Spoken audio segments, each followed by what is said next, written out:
The character, not the person. I think the exact quote was, "She's gonna need it." Welcome back. Oh, welcome everyone to another Yeah. Monday night here as we jump right into She's Gonna Need It. Before we jump too far into what's been going on, a couple of quick shout outs. Thank you to our favorite friends up north, Little Dragon Corp. If you haven't checked them out, put exclamation point Little Dragon into the chat. We'll give you a link to their website as well as a reminder of our discount code that they set up for us, Pro Bonus. Get you 10% off your orders. If you're looking for something D&D related, definitely go check them out.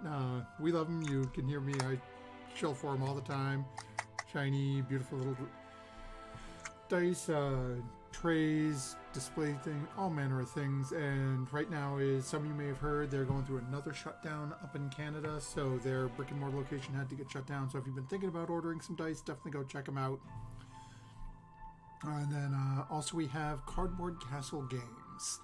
My buddy Michael's friendly neighborhood game store located in Evans, Georgia. You can put in exclamation point CCG. It'll bring up a link to their website. As you saw during our giveaways during our birthday week, they do all manner of stuff. Pokemon cards, Magic cards, D&D stuff. So definitely check them out. Chances are if you're here, you're going to find something at one of our two friends' locations that'll suit what you're looking for. With that being said, though, we're going to jump headfirst into last time, as our party had come up with an elaborate plan to make their way into the barracks of Succumber to find out what was going on with some over-the-top fees and taxes being charged to citizens and whatnot. Eventually finding out that the people who were basically guarding the vault and running the things in there were a selection of hobgoblins from a somewhat local tribe. Things sort of went a little sideways at that point. Battle ensued, and the party ended up pretty much wiping out everybody except for one of them, who seemed to have a little bit of skill with the arcane, as they were able to change their appearance. It led our party to believe that this seems to be how some of the other rods are able to hold their position without the citizens causing an uproar. Knowing that they have about a day and a half before the Lord's Alliance arrives, they decided to give up one of their own, as Sarah has been arrested for theft, breaking into the barracks and stealing from the city of Succumber. A trial set for promptly 9 a.m. the next morning.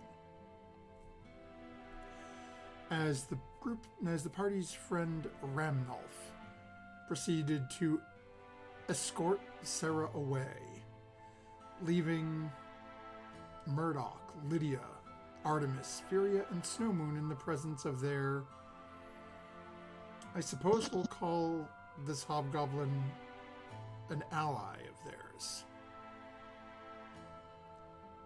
That's where we'll pick up tonight's session, starting first with Sarah.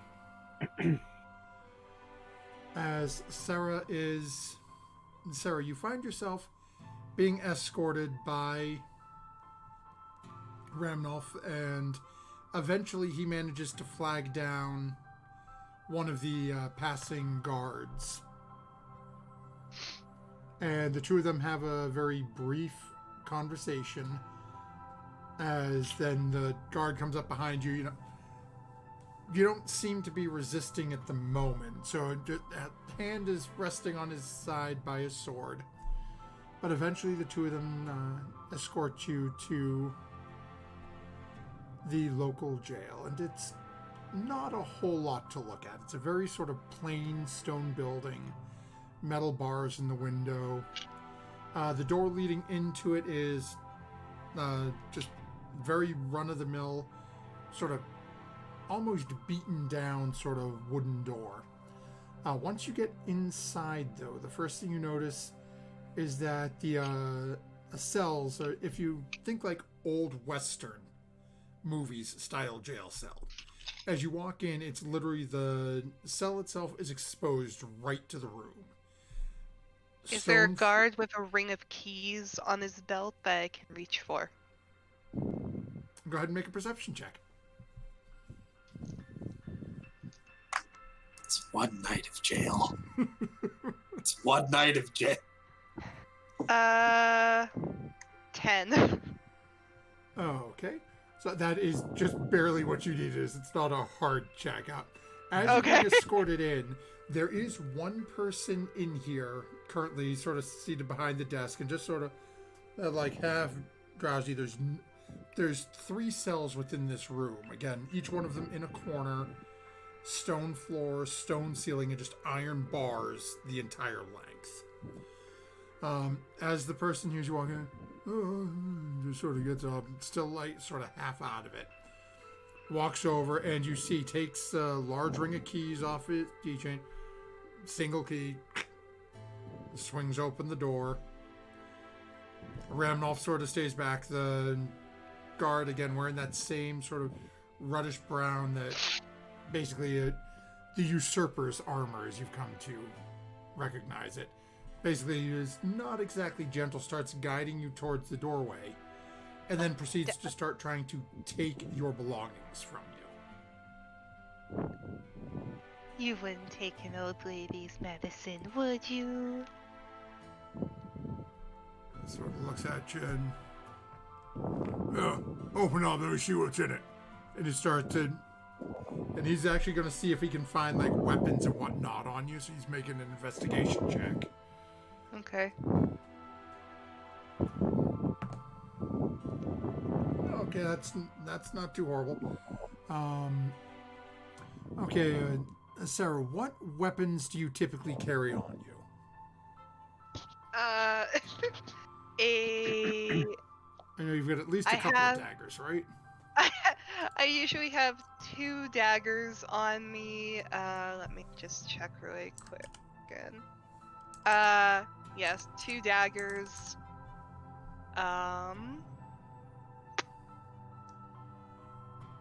And I guess thieves' tools? Oh, okay. And a tinderbox. And I keep forgetting this, but I have a shovel. So he rolled a 19, so he does manage to find the shovel. And I also have my bag of tricks. So. Oh, okay. Go ahead and roll a d20 for me. Give me a sec. Not a problem. 16. Okay. So he manages to basically he takes all of your bags. He does miss the thieves' tools though. Actually, I'm going to move this over so I'm not turning my head away from the camera when I'm looking to talk to you guys. I'm going to at least point to my bag of tricks. My medicine, dear. I will need that back. And he just takes it in again, just opens it up, sticks his hand in, turns it inside out. Nothing in here, so it'll stay with the rest of your belongings. Don't worry, if you ain't found guilty, you'll get it all back after the trial. And you watch as he turns and on the desk where the other person pulls up and pulls a little small, basically like a wooden box out. Opens it up, and just starts putting everything into it. Looks at the shovel in the box and just sort of leans that up behind the desk. Looks over around, okay, you got a name on it? And they start talking and he takes down your name and writes it down as the other guy finishes escorting you into the cell. Are you letting them walk you in? I'm gonna point to where they're writing name. Last name's Lather, spelled like laughter, but not said that way. Just sort of groans a little bit and keeps jotting down, and eventually a guy turns around, clicks the lock, and walks in, closes the gate, and proceeds to lock it. Rammuff and the other guard start to walk away, and you hear him talking to the guards. Alfred, you gotta tell everyone, 9 a.m. on the nose. Just sort of groaning, but seems like everything is being set for the morning. Did they lock the box that all my stuff is in? No, Or is it's it just like a picture. box? Yeah, picture almost like a milk crate. It's just solid wood. Okay. There's no lid on it. It's got your name marked on it, and the person who is sitting behind the desk is basically just taking it, and it looks like he pulled it down and like slid it into something underneath it. Then And he's that's back sleepy over and time. just, huh? Right. And that's sleepy time, dude? Yep. Okay. And he just sits back down, just like.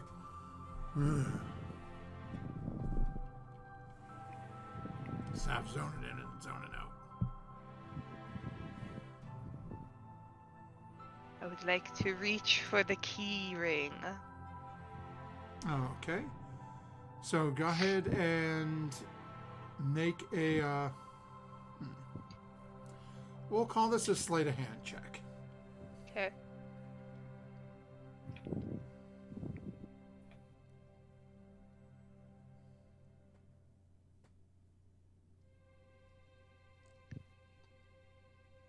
Uh, 6.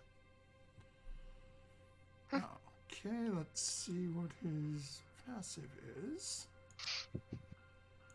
I'm gonna put this die away.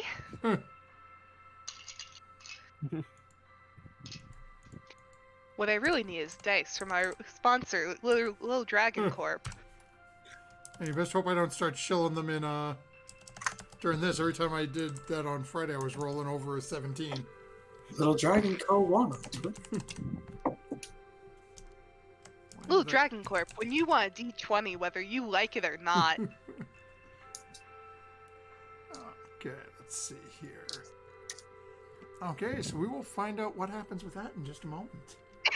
So while Sarah has been wandered off to jail, the rest of you have been basically brought the carriage back behind Ramnolf's estate, dropped the carriage off, and the rest of the evening is yours. Is there anything in specific the group of you would be doing to prepare for the morning?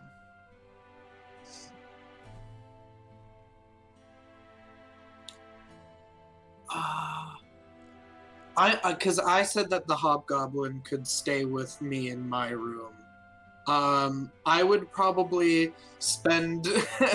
I don't have to roleplay it, but she would spend the night prepping him so that he doesn't hopefully say anything that is gonna make this more difficult. Just kind of like, okay, here are some very safe phrases, and if I call on you to expose the magical disguises, then you may have to reveal yourself as an example.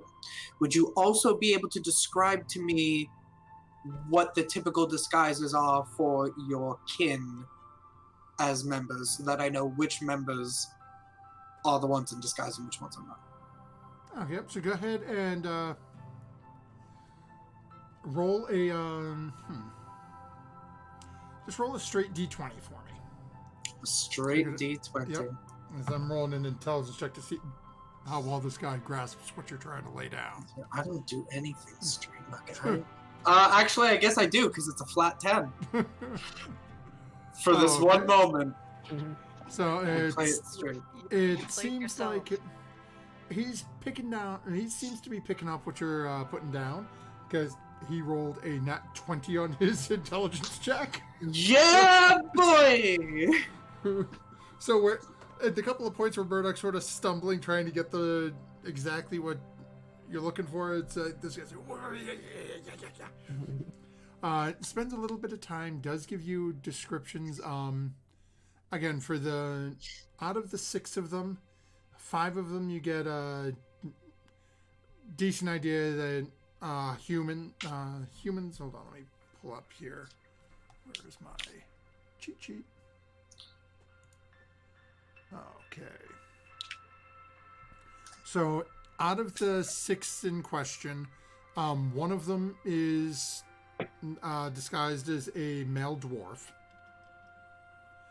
The other 5 are human, of which 3 are female, 2 are male.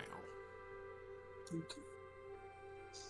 That one dude just really wanted to be like, what if I was short? Short kings everywhere. Okay. And I am a respectable woman, so at last you cannot share the bed with me, but I will make a little spot for you. Over there. Doesn't seem thrilled with that, but goes along with it. I don't know exactly where you thought the evening was going to go, but I am a professional. Anything the rest of you would be doing?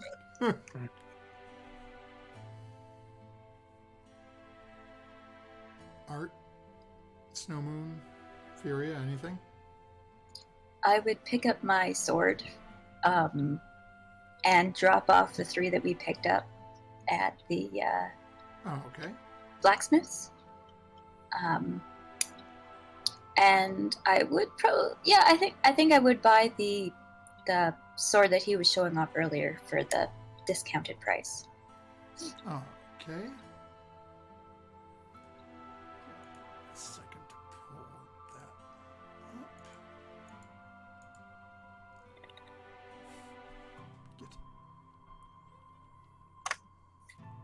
Little court case. It's going to be so fun. I love Ace Attorney. I love Ace Attorney. We're just going to yell objection at each other. Okay. I'm gonna plead the As fifth. if I remember, this was a long sword, if I remember correctly, right? I believe so. I think it was a long sword. Yeah. Okay. I love Danganronpa. No, you're not. Okay.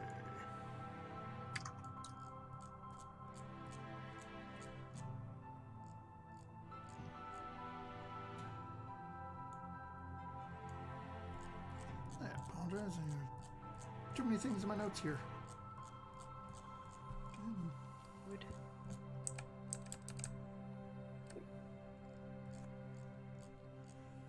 Okay.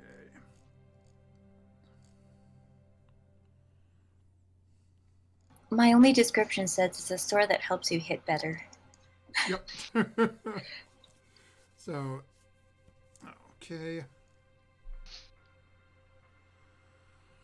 Okay, there it is. Okay. So, yep, as you bring everything back, it takes you a few minutes, but he does basically certify everything you brought back was his.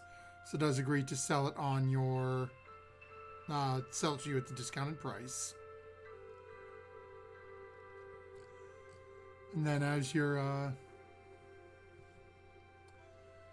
walking out, and he presents a sword to you, and you leave, just says, "Enjoy. It'll take a little getting used to, but it knows how to hit its mark." I am, oddly enough, looking forward to using it. Although, against those who deserve it, of course.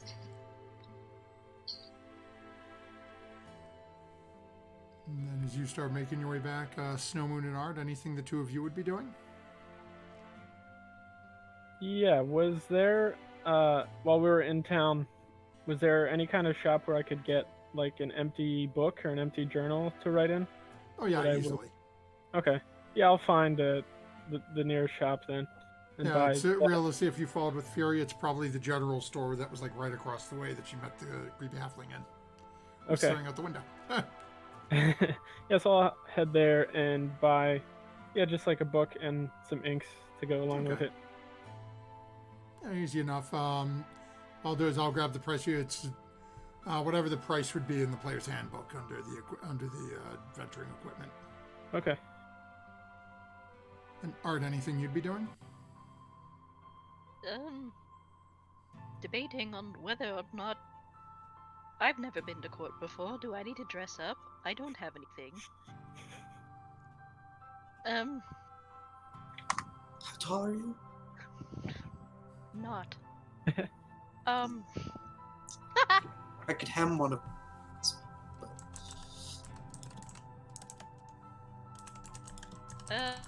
No, I don't think so. Perhaps just fussing with my clothes, trying to look semi-presentable. Oh, okay. And for reference, I'm 3 foot. So eventually, you all settle in for the evening. Give me just one more moment so I can get information sent over to Furia on the weapon she just obtained. Okay.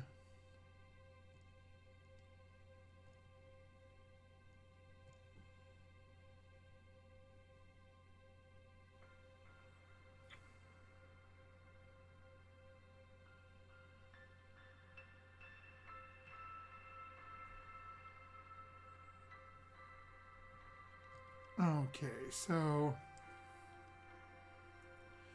as I'm assuming you're spending a little time with the weapon overnight, correct, Furia? Yeah, I would be. Oh, okay. So, first thing you come to know is, of the sword is you're sort of spend a little time with it again, just sort of just running your hands over it, examining it.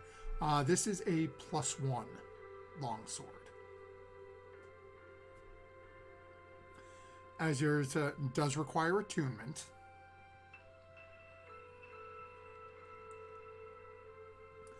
As you're sort of looking at it, and you notice just again this very fine sort of pattern that's almost engraved into the blade of the sword with these light sort of swirls and whorls climbing up the blade.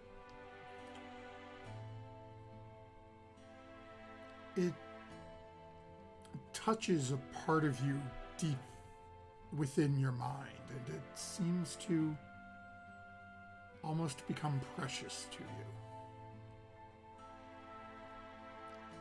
you. You find yourself unable or very unwilling to part with this weapon.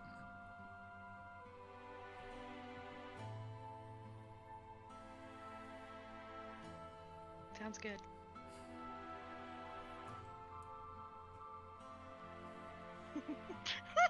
As there's just something as you're sort of you get in your hand and you're moving it around, getting a feel for the weight and heft on it. It's a beautiful sword. It seems to move so perfectly in your hand.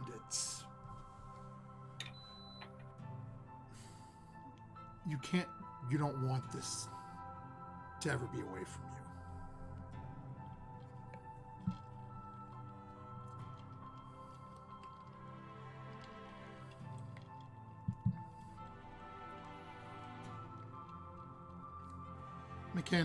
Mechanically speaking, for player knowledge, this is a sword of vengeance. It is a cursed item. As it is attuned to you, as long as it is cursed, you're unwilling to part with it, keeping it on your person at all times. While attuned, you also have disadvantage with attacks with other weapons.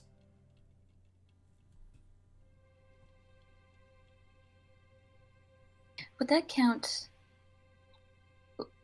I don't know if that would count in beast shape. Would that count in wild No, shape? I'd say no. Okay. Because realistically, This was good. Yeah, it's at that point the weapon basically, as you turn into your beast, the weapon sort of becomes a part It's of part you. of me. Right. Yeah. So I'd say at that point, sure. you can be like Sif and be a wolf and hold it in your teeth. Oh, Do there you you go. want to take the sword away from the bear? Do you want to do that? All of a sudden, all we see is Furia sitting there with the sword in hand going, flipping around like that panda. Except she gets really good at it in their bear form. It's like one of those like Stein spinners on the side of the road. People come up, Way! Oh my god. in D&D this evening, a bear wielding a vorpal sword killed a dragon with one strike. So, eventually, sleep claims all of you, some earlier than others. And that's where we're going to jump back over to Sarah, who has Goody! decided to attempt to steal the keys from the guard, who I don't understand how did not notice. And he's sitting like 2 feet away from the door. It's He's a really literally- bad guard. She It's- just Well, it's that small of a room. This is all I you see. And she's like, now this is something like, Sarah is probably going to have some really bad bruising and pain in your shoulder, especially at your age, given the age increase you recently went through. Yeah. As it's literally just sort of trying to get the arm out there to reach it. oh, there it goes out of the sun. Yeah, you are now in possession of the keys to your cell. Or rather, a ring of keys that there are 6 keys on. Are there other people in this like blockade that I can see? Now, as it stands right now, you seem to be the only person incarcerated. This holding area is literally, it's about a 20-foot square room.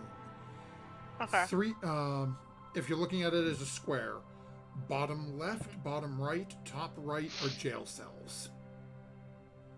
Top left is where is a little clear area where his desk was sitting near the cell you were sitting in, and then a small room in the back that currently has a door closed that you can't see into. Okay. But yeah, out of the other 2 cells, there's no one else currently incarcerated at this location. I would like to take the keys and test each one in the lock for my cell. Okay, so there are a total of 6 keys. Which one are you trying first, 1 through 6? Let's just go down the line. Let's try 1 first. Okay. Put it in, it fits, but it doesn't seem to turn. Okay, 2. Okay.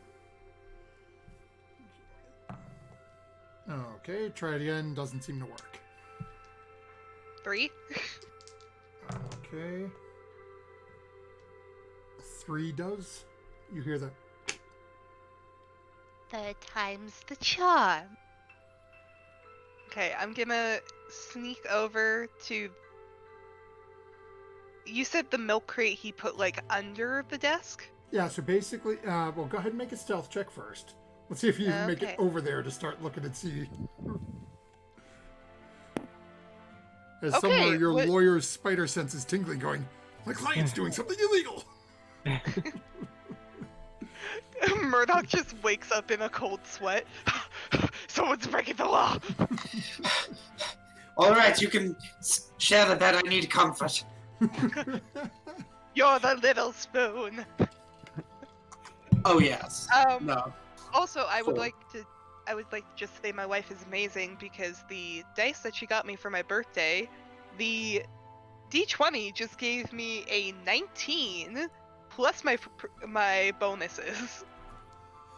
Okay, so... You said stealth, so 19 plus 3, so 20. Yeah, no, he's got no idea. Okay. So as you walk over, as he's sitting behind the desk again, as you walk over, his eyes are closed, you can hear that very sort of slow rhythmic breathing. Mhm. He's got like feet half cocked up on what looks to be some sort of like little stool under the desk. You do see a box with your name written in somewhat poor handwriting, but Are there other boxes? there are other empty boxes or other empty like cubbies, but there are 3 other slots there with spots for stuff, but you don't see anything in them. Okay. So he took 2 daggers, didn't take my thieves' tools, took my bag of tricks, and the shovel is still there. Yep, the shovel's leaning up against the wall behind. Because it wouldn't fit in the box. Okay. I would like to... Actually, wait. I used up everything in my bag of tricks, didn't I? Yep. Because we didn't... It hasn't reset yet. Yeah, it hasn't. This is still the same day. I'm gonna open it up and be, oh, fiddlesticks. Just put it back.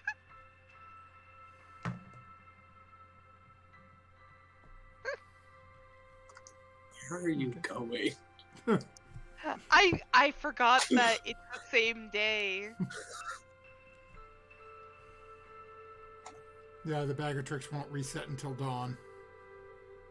Like, Okay. you're still, like, severely, like, stabbed and stuff, aren't you? I'm okay now. I got Okay. better. Okay. Lydia I think helped. I think you've got healed a little bit. And at this point, it's probably been... I mean, you guys had a little bit of a ride back in the cart.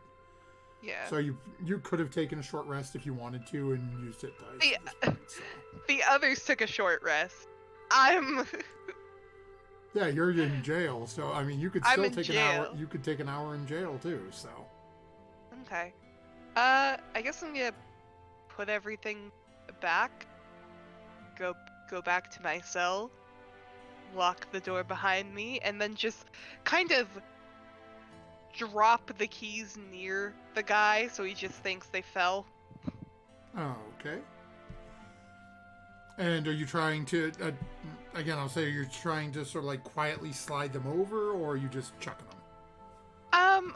I think I'm just gonna kind of like lightly chuck them, just so he thinks like, oh no, I dropped my keys. Oh, okay. So go ahead and make a dexterity check. See how well you do tossing these keys over there. Okay. You said dex? Yep. 11.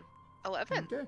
Manages as it sort of hits the leg of the chair and hits the ground, and all of a sudden, as you hear the as it hits the ground, it starts looking at the keys. Jerk looks over where you, sees you in the cell, You dropped me. looks down, picks up the key, and bends over, picks up the keys, turns away from you, and you can see his arms moving a little bit, and then turns back. And then leans back and leans back in his chair a little bit again. I'm gonna talk his ear off.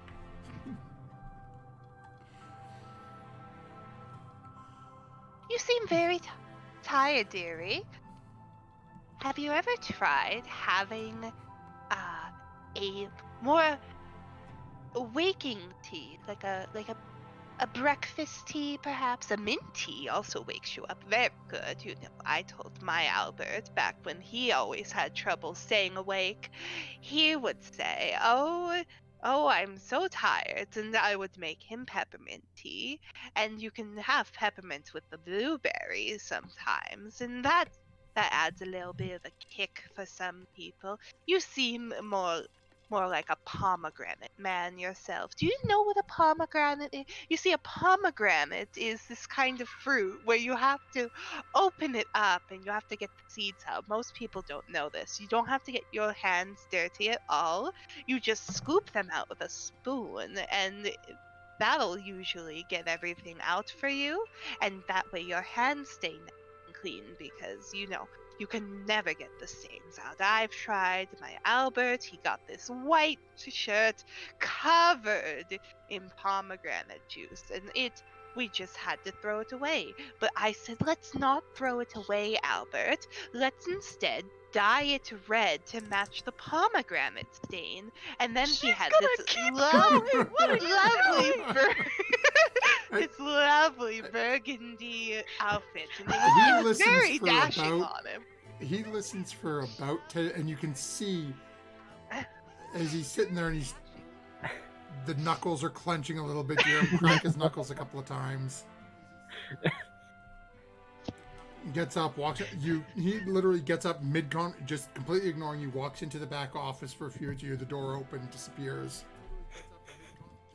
Oh, you're going to leave now? Oh, okay. I'll keep watch while you're gone. While you're up, you should do the tea. Remember what I told you about the tea? A little lemon wedge sometime. Don't put milk in a lemon tea though. That always causes it to curdle. I told my Albert that, but then He you comes get back in a couple minutes with 2 hot cups of liquid and offers one to you. Oh. Thank you. And he sits back down and starts drinking his. I am going to just oh, Butterfingers, because I don't trust that he didn't just like poison the tea. As you drop it in the cup, crashes it. As you're looking over at him, you watch as he's right back asleep. It's the arthritis. Oh, yours. Oh, okay.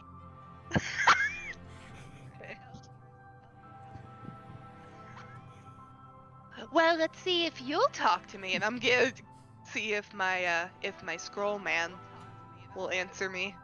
Okay, roll a D100.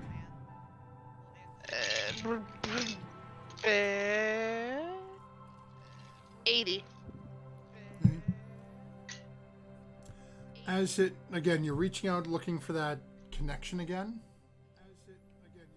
And you get the sense that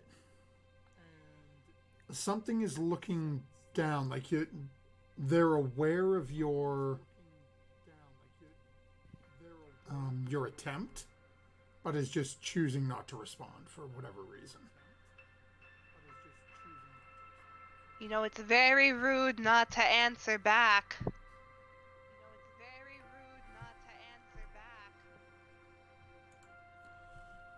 And then eventually, sleep comes to claim even Sarah. As the evening turns to day. And Sarah, as you awaken, the first thing you notice is your friend is still asleep. But now, in the room, there are 6 guards standing just inside the entranceway. Oh, good thing the rest of you are here. I think this one may need a vacation of some kind. He's a very, very, very tired. They just sort of look at each other and eventually come over and start up. As 2 of them approach either side of the door, one more standing directly in front of the front door. The 4th individual comes up, just sort of shakes the other guy awake, and eventually digs around, pulls the key off, and unlocks. The 4th and 5th guy now step forward in front of you, and they have arm and leg manacles. Group them look back and forth there. Okay, you. Arms out in front of you. Okay, but I don't know if these usually come in my size. Just gonna... As they reach out and as they start putting them on, it's like they're snug enough that you can't really slide your hand out, but they are a little big around the wrist. If you had to guess, you're thinking they're probably made for maybe a dwarf or somebody with Again, a smaller statured race, but again, someone whose arms are usually a little beefier than yours. Same deal as they put the ones on your feet. And these are like stereotypical, the chain in between the two, chain attached to the chain between the feet. Makes it very difficult for you to walk. But then the 6 of them start and basically form around you in sort of a hexagon and slowly start escorting you towards the courthouse. You know, gentlemen, my arthritis are shackles enough. Do any of them laugh? No, as a couple of them look down at you, and then one of them's like, if I were you, I'd shut it. With what the rods are charging you with today, jokes ain't gonna help you. Well, I don't know about charges, but my coin purse, I think, was left with the other fellow, so... Oh, you mean you're unaware you're being charged with 5 counts of murder?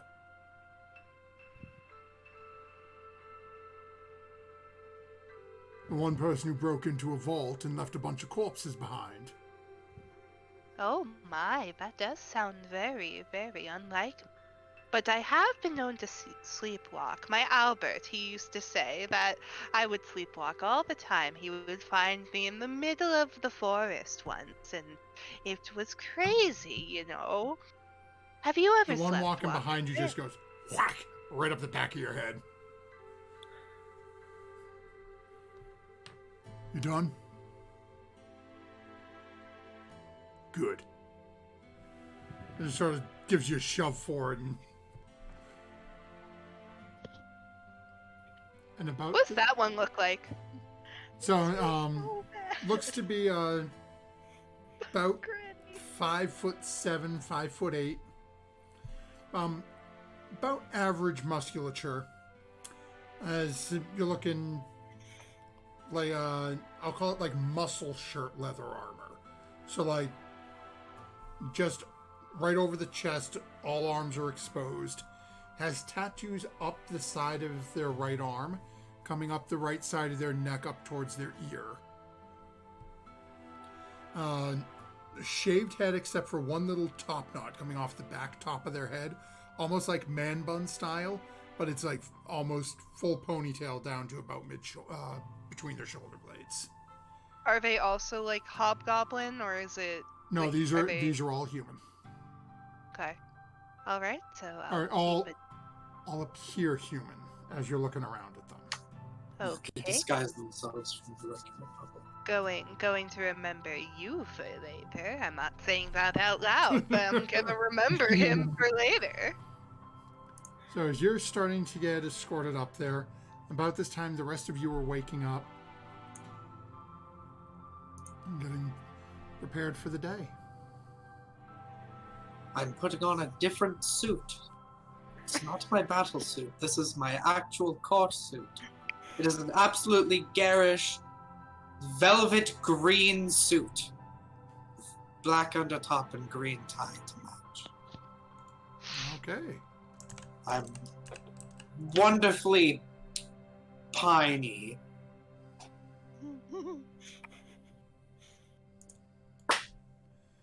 I'm scuttling around trying to dress better.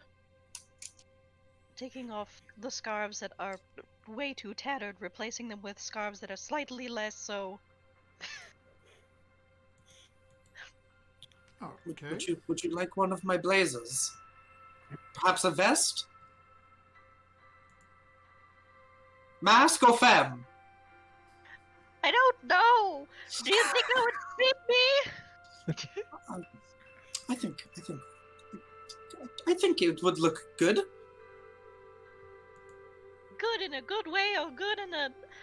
They're trying sort of way, because there's a difference! Oh! I've one of my vests is a little bit on the shorter side. Why don't we go with that? I'm going to try. It's like a little purple vest with some yellow paisley. There you go.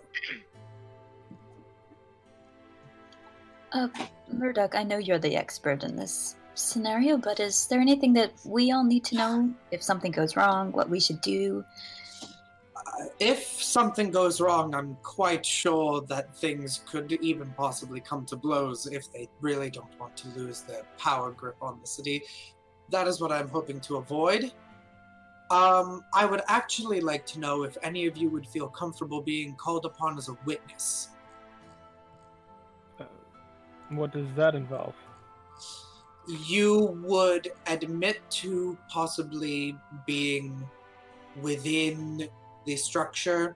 The thing is, they're not going to try to tell the entire truth because they need to get Sarah to be convicted while still maintaining their rules. So we have to give a little to gain a little, so to speak. They're going to spin the story that Sarah has gone in and stolen everything. But they are going to try and leave their doings a little bit vague. So if we provide at least enough of a counter-argument, possibly the people will be able to decide and see the truth for what it really is. You know, when there's still all those dead bodies we might have to deal with. I don't know how they're going to deal with that. Whether they're going to try to pin it on her or somebody else. They're probably not going to pretend that it didn't happen. They're going to make this seem as bad for us as possible. But I think I can handle it. I have a plan. It's Well, just you a know. matter of if it works. I could say I was in there, but not as myself, and happened to see everything. That could be doable. As I can turn into very small creatures. And I said maybe I was in there scouting around. Would that work? I think perhaps that would be good. That's a good witness statement if the court case goes in that direction. And Snow Moon, if you're not comfortable with talking on the stand, I would much prefer for you to at least sit by Sarah and I in case things get violent. Sure. I mean, I'll answer questions if I need to as well, if it comes to that. All right. And now that you have a nicer vest, would you be willing to possibly go on as a witness, or should I just perhaps maybe you stay further in the back and just watch to make sure no shady business goes on? I mean, I What are could you do comfortable with? nothing. I You know, it's actually true, kind of. Sorry, Art, but no, it's fine. you're a great wizard! You need to give yourself more credit. I'm just, you know... I don't think that my anxiety would be good up on the stand. Is that what it's called? Is that called the stand? I don't know. Well, you just find someplace nearby, Okay. and it is all right. The first time that I was in a court, I was shaking in my boots, so to speak. It was quite stressful. I won't even tell you about the bar exam. So, if they do press us with questions, what is our story going to be? I mean, we didn't steal anything, but how can we explain 5 bodies in the vault? Well, I need to see what they're going to say to be able to know exactly what I am going to say. So a little bit of this is going to be not improv, but reactionary. My plan is essentially to turn their words against themselves and have them talk themselves into a corner. I don't want to say too much, just in case the DM can plan for it. But that's essentially what I'm going to do. I'm going to turn their statements against them and have them incriminate themselves against the city. I did a little bit of work brushing up on their code legal, a little bit, and I've prepared a couple papers. I think we can do this. It's going to be convincing the people to let our turncoat replace one of the rods to create a lasting peace in the city that is going to be the more difficult part. And if anything, we need to at least get this all settled before the Lord's Alliance arrives. Well, who wants coffee? There's a whiskey for it. I've got to. Oh, okay. She gets Metal all of bar. her little things in her briefcase. Okay. I'm going to prove myself to this party that I am useful. Pretty sure you already did that, but Yeah. One of our party's the one that's in jail. Well, I mean, I proved myself in being able to kill people, but I advertised myself as being able to help you in legal issues because I feel like you get into a lot of those. So I've yet to prove that. If Sarah is executed, then I will unfortunately leave the party and probably resign. That's a joke. I'm joking. No, just leave it at that. Right, DM?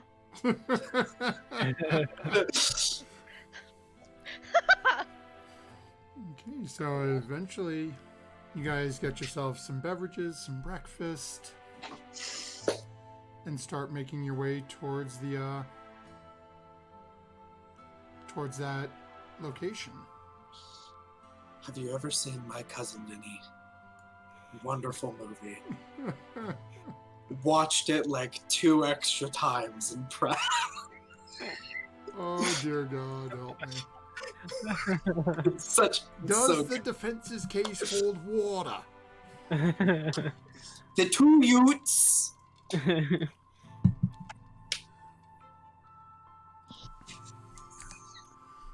so eventually you guys start making your way towards the back up towards the temple, and you can start to see that there are some of the town folk are starting to come, hearing that there's going to be a trial this morning. You can see a couple of the more well-off merchants in town, gentleman, sort of a like an olive complexion, very short hair, sort of puffed out like beige ascot, burgundy red, very fine looking clothing. See some people wearing slightly more almost beat up, like you expect like farm workers or things of that nature. You're getting a little bit of everything starting to show up here. As you guys make your way into the door, the first thing that you notice as you all start to come in is that at the far end now, that sort of semicircular like desk or bench in the far back now has some candles lit on it. There are 2 new smaller desks that are sit between the sort of rows of pews, as well as this desk. Sitting on the one on the left-hand side, you can see a very sort of oversized Goliath. Murdoch, as you're starting to walk in and get a little closer, you actually recognize this individual. This is the one that Sarah was trying to sell Furia to. He is sitting looking extremely uncomfortable. Still just wearing his armor, still has his weapon strapped to his back. Beside him, though, is a very young-looking individual. Sort of curly, blonde hair. Think early 90s Justin Timberlake, like ramen hair. Those sort of like little tight blonde curls in it. He's sitting there. He's got a bunch of different papers in front of him. He seems to be looking over everything. As you're getting up towards the pews, one of the guards stops at you and reaches out, touches you on the shoulder, Murdoch, and says, "Yes, one of the rods told me to keep a lookout for you. You are the, I guess you're the one helping the accused." That would be correct. My name is Murdoch, attorney at law representing Oxenfree of the city of Baldur's Gate. What? Right. Over here on the right, and starts leading you over to that same little room that you had been in prior. I gesture back towards Snow Moon. This is this is my assistant, handling some of my paperwork. May he come with? No, I don't see why not. Wonderful. Rest of you, the seats up that way. Then it starts leading the two of you into this room. As you open it, the first thing you see is at the desk, sitting behind it, is Sarah. As you look, you can see that Sarah is manacled hands and feet. Hello. There are two guards within the room, both basically flanking the door. As you walk in, the two of them sort of look over at you. "We'll be right outside," and both bow out of the room and close the door behind them, leaving the three of you alone. Hello, Sarah. How was your night? Quite restful. They did try to drug me at one point, and one of the guards hit me, but you know how it goes. Interesting. All right, good to know. Anything else of note? Oh, yes. They're charging me for murder. I thought they would. All right. I have a plan for that if they decide to try and spring it upon me, because I have not been properly informed of those charges as of yet, and it is the day of the trial. All right. So theft and 5 charges of murder. Does the code legal differentiate murder/assault of a town guard as a separate charge? Let me take a look. Oh yeah. I made like a Google Doc.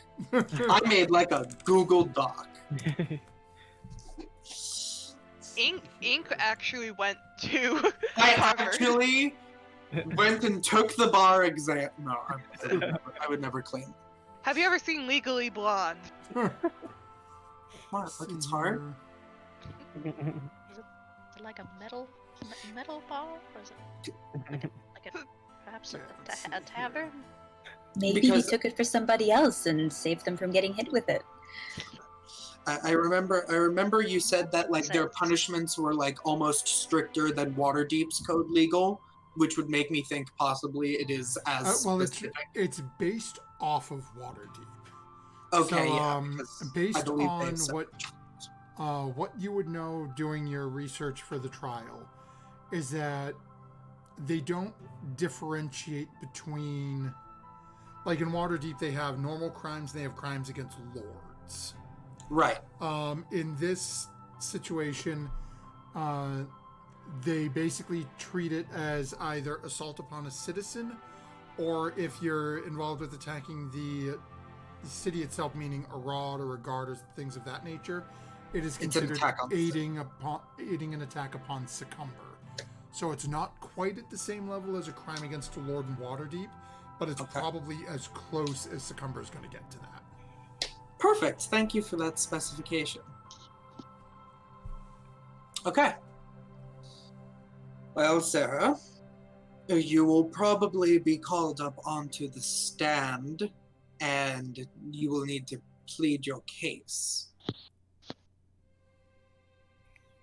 And I would plead not guilty. Yes, and we are going to do that because of a technicality. For you see, if I remember correctly, you did not actually successfully kill any of the people present.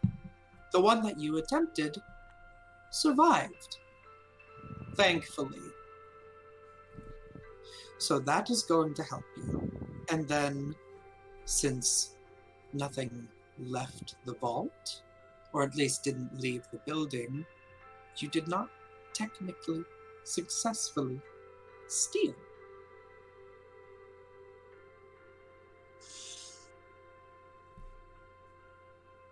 Right? Correct. And if they catch you telling any lies on the stand, it to be more difficult for me. So remember when I used my Zone of Truth spell, but when under the effects of that spell, one can say more broad statements that don't directly count as a lie. Yes. If you need to, I want you to be as truthful as possible.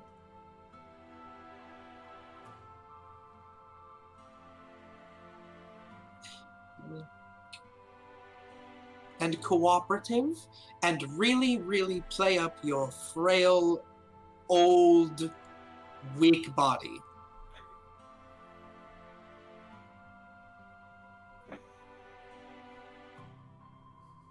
That is what I'm good at. Do you think I should hunch more? I think I'm going to hunch more. I think you should hunch more, and I think you should make a little bit of a to-do about that strike that you received from one of the gods that was supposed to be making sure that you were taken care of in between your arrest and your trial. Oh, I will. And if you want to know, it's the fellow with the tattoos and the horrible hairstyle. He has a ponytail but no other hair. All right.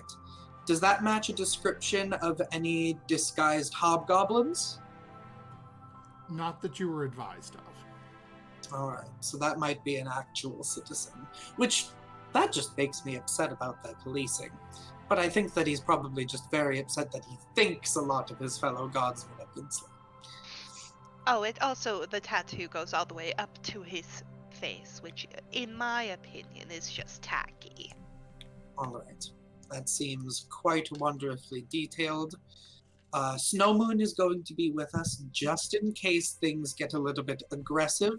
Hopefully, we will be able to keep you safe. As I think they should remove the manacles when you go into the courtroom. But if they don't, hopefully he will be there to protect you and carry you to safety if need be. Yes, if it comes to that, I will make sure none of us are harmed. Oh, one other thing, if it does come to that. In the cell I was kept in, they took my daggers, my shovel. I have a shovel. Remember Snow Moon when we were shoveling all the gold? Oh, yes. And then they also took my bag with my animals. And All these are what, back in the cell or the jail? Yes, there's a very sleepy fellow who was the one who tried to drug me, by the way.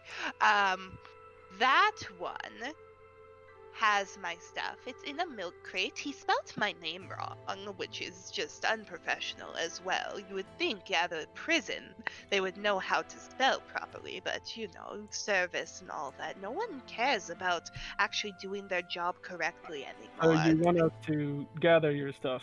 Is that what you're saying? I'm just saying, if it does come to that, then yes, just toss me up there. I'll grab my stuff, and whatever happens, happens, and then I will come back. If all goes as I plan it to be, those manacles will be released, your items returned to you, and you may even be regarded as helping to have saved this city. Oh, I do like that. It hasn't been since I first joined this party that I was seen as a hero of some sort. Remember Snow Moon with the tavern and the guard and the bottle? Yes. How could I forget? And there is one last thing that I would ask of you if you need to go up on the stand. If I give you a particular hand signal, and I do a hand signal that's subtle, while you are on the stand, I want you to do the wonderful thing that you do, where you simply talk and talk and talk and talk. I've noticed that you seem to really like employing the Gish Gallop technique of conversation, where you sort of just continue to spew a number of arguments over and over and over in rapid succession to kind of confuse and bewilder people that are speaking to you, to sort of deflect from the actual conversation. Yes, I observed it. It is something that I've been trained in how to do. If I give you the signal, I would like you to do that so that we can run down the clock on the hobgoblin spell that is disguising them. Oh, I have a wonderful story I could tell if that's the case. All right. You just need to try and keep it. You need to keep bringing it back to the topic at hand, or else they're going to have you silenced. Very well. I think that it is definitely within your ability to do. All right? I trust your judgment. And I trust you. That's very sweet. Here, I'll get you that strawberry pie once we get back and I'm out of jail. All right. Are you two ready?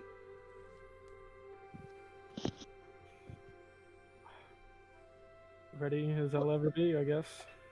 Well, it's either that, or we could also just wait out the clock by just sitting here. I mean, I'm going to assume that that they're probably waiting in a private room, much as we are, and are going to cast the spell shortly before appearing. And they probably arrived in carriages or something to keep themselves unseen. Under the guise of protection, because a bunch of murders just took place. If I was predicting, which I think that I am. that is a possible idea. Also, one other thing. Is Feria here? I believe she is, yes. She is going to be listed down as one of the possible witness testimonies. Okay, if worse comes to worse and we do need to just do a scorched earth sort of technique, I suggest we have Feria become a bear. Noted. I will not shout a bear, because I actually think that might come up in the case. I will shout new bear.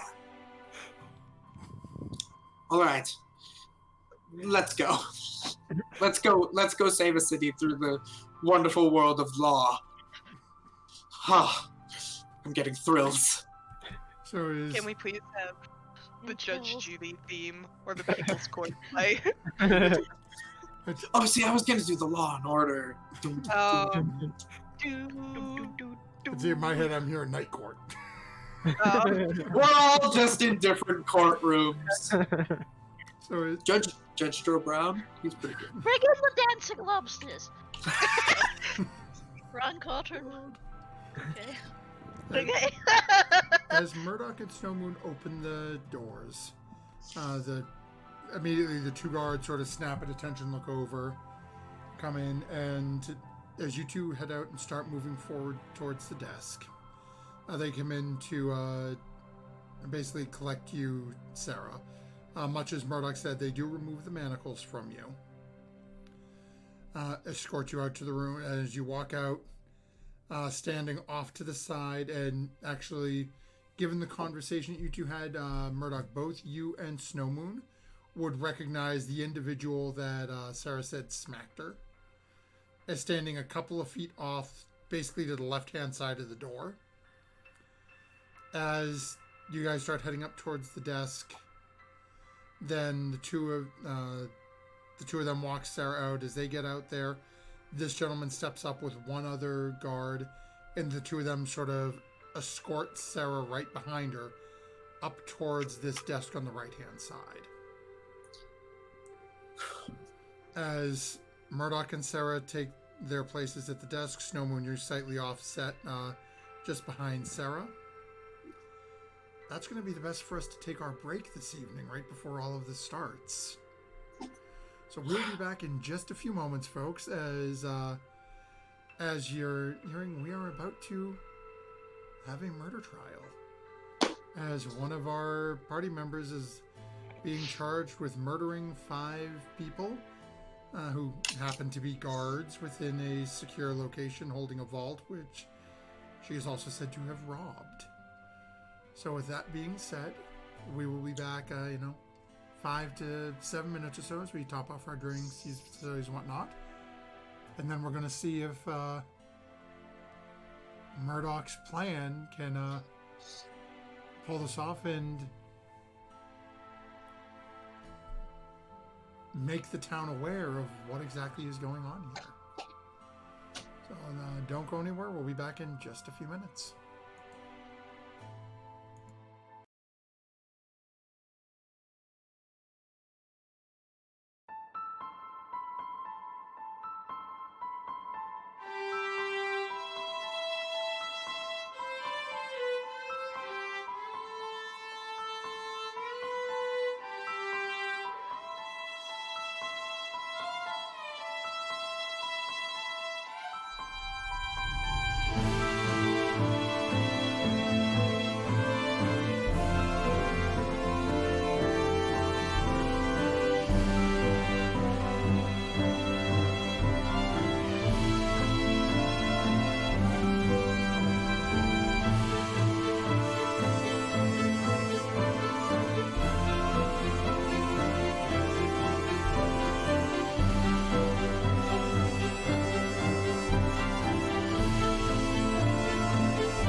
Thank you for that. I was a dope and forgot to unmute it. Thank you very much, Lidhala. So, welcome back to Proficiency Courtroom, as y'all didn't hear that the first time. As our party has still not come to a consensus on which court theme we agree on, as we're all hearing something different for tonight's session in our minds. But suffice to say, it is about to begin. As Murdoch and Sarah have taken their position up at the front, sitting behind their desk in front of this large wood and marble bench. The remainder of the party, Artemis, Lydia, Furia, is sort of filled in and sitting in different seats within the courtroom in the different pews. Sort of, and actually for Furia and Artemis, and I'm letting you guys make the decision for Lydia as well, would the three of you sort of be clustered and sitting together, or would you be sort of dispersed throughout the crowd that's been coming? Murdoch told me to sit near the back, so I'm sitting somewhere near the back. Okay. I would sit, I guess, in the middle, but probably nearest. I mean, if they're like long seats, not or rows, I would sit near the end. So if I was called upon, I wouldn't have to do the awkward shuffle. Yeah, so it's basically if you've been inside, and I've only been inside Catholic churches that I can recall. So think of it like church pews. They are just long row benches, but it's easy enough. You could sit either. Well, okay, would you be sitting on the defendant's side on the right or on the plaintiff's side on the left, Furia? Defendant. Oh, okay. And so nearest I can to one end. Yeah, so you can have either end of the bench, completely your preference. So if you two are spread out, we'll stick Lydia sort of sitting it again, similar to you, on the end of a row, on the plaintiff side, though, right near the middle section. So it spreads you guys out a little bit throughout, but not too far. And the first thing you notice, Artemis, Lydia, and Furia would notice sitting down, as Murdoch, Sarah, and Snowman, you guys don't notice this as you're on the other side of the effect. As you're sitting down and you start to see, Furia, you look forward and you see Murdoch and Sarah and Snowman sort of walk past. As they walk past this point that looks like there's like a small, almost like fence or gate separating the crowd from the actual people in the jury or the rulers over the trial, is you see almost what appears to be like a shimmering wall almost seems to like settle down. And while you can hear, looking through, all the people are a little blurry. Think of a slightly tiled, almost like a privacy tile if you're watching like an interview on TV and they're hiding the face. It's that sort of image that you're seeing. And you're seeing that even as you look at the back of Murdoch and Sarah, who you know, and you know where you saw them walk up and you saw Murdoch's suit and you can see them walk over and sit. As Murdoch sort of looks around, gets the lay of the land, you know it's Murdoch, you just can't get a clear look at the face. And about that time, all of you hear a bell ring 3 times. And out of the back, behind that large bench, a single set of double doors swings open into the room. And all of you see a single line procession of 9 copper-robed individuals walking into the room. And as they start, the first one breaks off to the left, second to the right, and each one following out in suit, separating, until finally the 9th one walks straight forward and sets up basically a very sort of wide angle V. As the group stand before you, Murdoch, go ahead and make a perception check for me. You got I will it. say you do have advantage on this, as the hobgoblin has told you what you were looking for. I'm old, only a 12. Oh, okay. So as you're going through and looking at these individuals from this distance, and you can see them clear as day. They do have hoods up. So literally, if we're going left to right, 1 through 9, out of the 6 you were looking for, you managed to identify 5 of them without a problem. They are standing in spots numbered 3, 4, 6, 8, 9.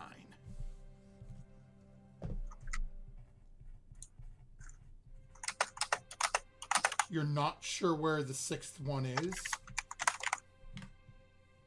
It's just as you're looking at them, those, again, you can see them all pretty clearly. You're just not seeing that last sort of, for the other ones, you aren't getting a clear look at the face to match that last facial feature. Okay. And with that, the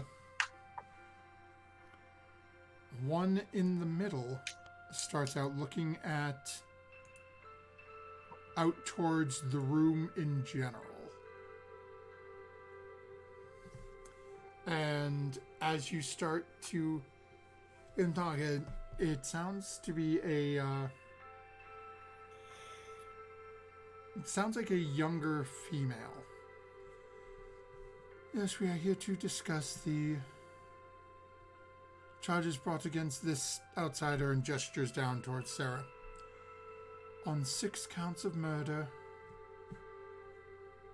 as well as theft of the fees and taxes paid by the personages and landholders of the city of Succumber. Seated to our right is we have the personages representing Succumber against these individuals. And the gentleman stands up and, again, very sort of posh, looks to be very fine blue outfit on. But Murdoch, as you're looking over, you definitely look like this isn't necessarily his suit or his clothing. While it is very nice and very expensive, it looks like it doesn't quite fit him right. Okay. As he stands up and looks at it. Yes, we have numerous god frowns against these individuals, most notably the death of the 6 guardsmen within, as well as the theftages and the missing coin from within said location. We have witnesses stating that person was seen entering the location, and the next guards who went in found dead bodies and numerous items missing from within said vault. He gives a little nod to the rods and sits back down. The group of them look over at the 3 of you and out at the group, as you're starting to hear little bits of murmurs coming from the crowds, as it seems like there wasn't a whole lot of knowledge of or exactly what the trial was. But now, again, the 3 of you sitting in the crowd, and actually, before we get any further, where would you have put your hobgoblin friend? I want him to be sitting in the first row on the defendant's side, outside of the little bubble to be called. So, and to that, let's see here, we'll go. Okay. So you have a somewhat rotund, completely bald, but sort of scraggly bearded dwarf sitting right at the last seat in that sort of middle aisle seat, sitting right behind you in Rod 1, which is your hobgoblin friend. As the people are looking around, and even And Murdoch, you're sitting close enough to this individual that you can sort of hear as he's going, "Oh, wow, murder, man. You right there? I don't know. I saw that bird. She was old." As they start, now they're gossiping about it in between. And after a couple bits, the one, "That will be enough. We will enforce silence and you will all have to leave." And looks down and gestures down at you and Sarah Murdoch. "What have you to say in your defense?" I gesture for Sarah to stand when I stand. I stand meekly and very shaky, very old. We, as the defense, would like to state that the charges against my client are not only drastically overly dramatic for the sake of shock and awe, but we will also be proving by the end of this trial that not only did no crime occur, but that there is a much more prevalent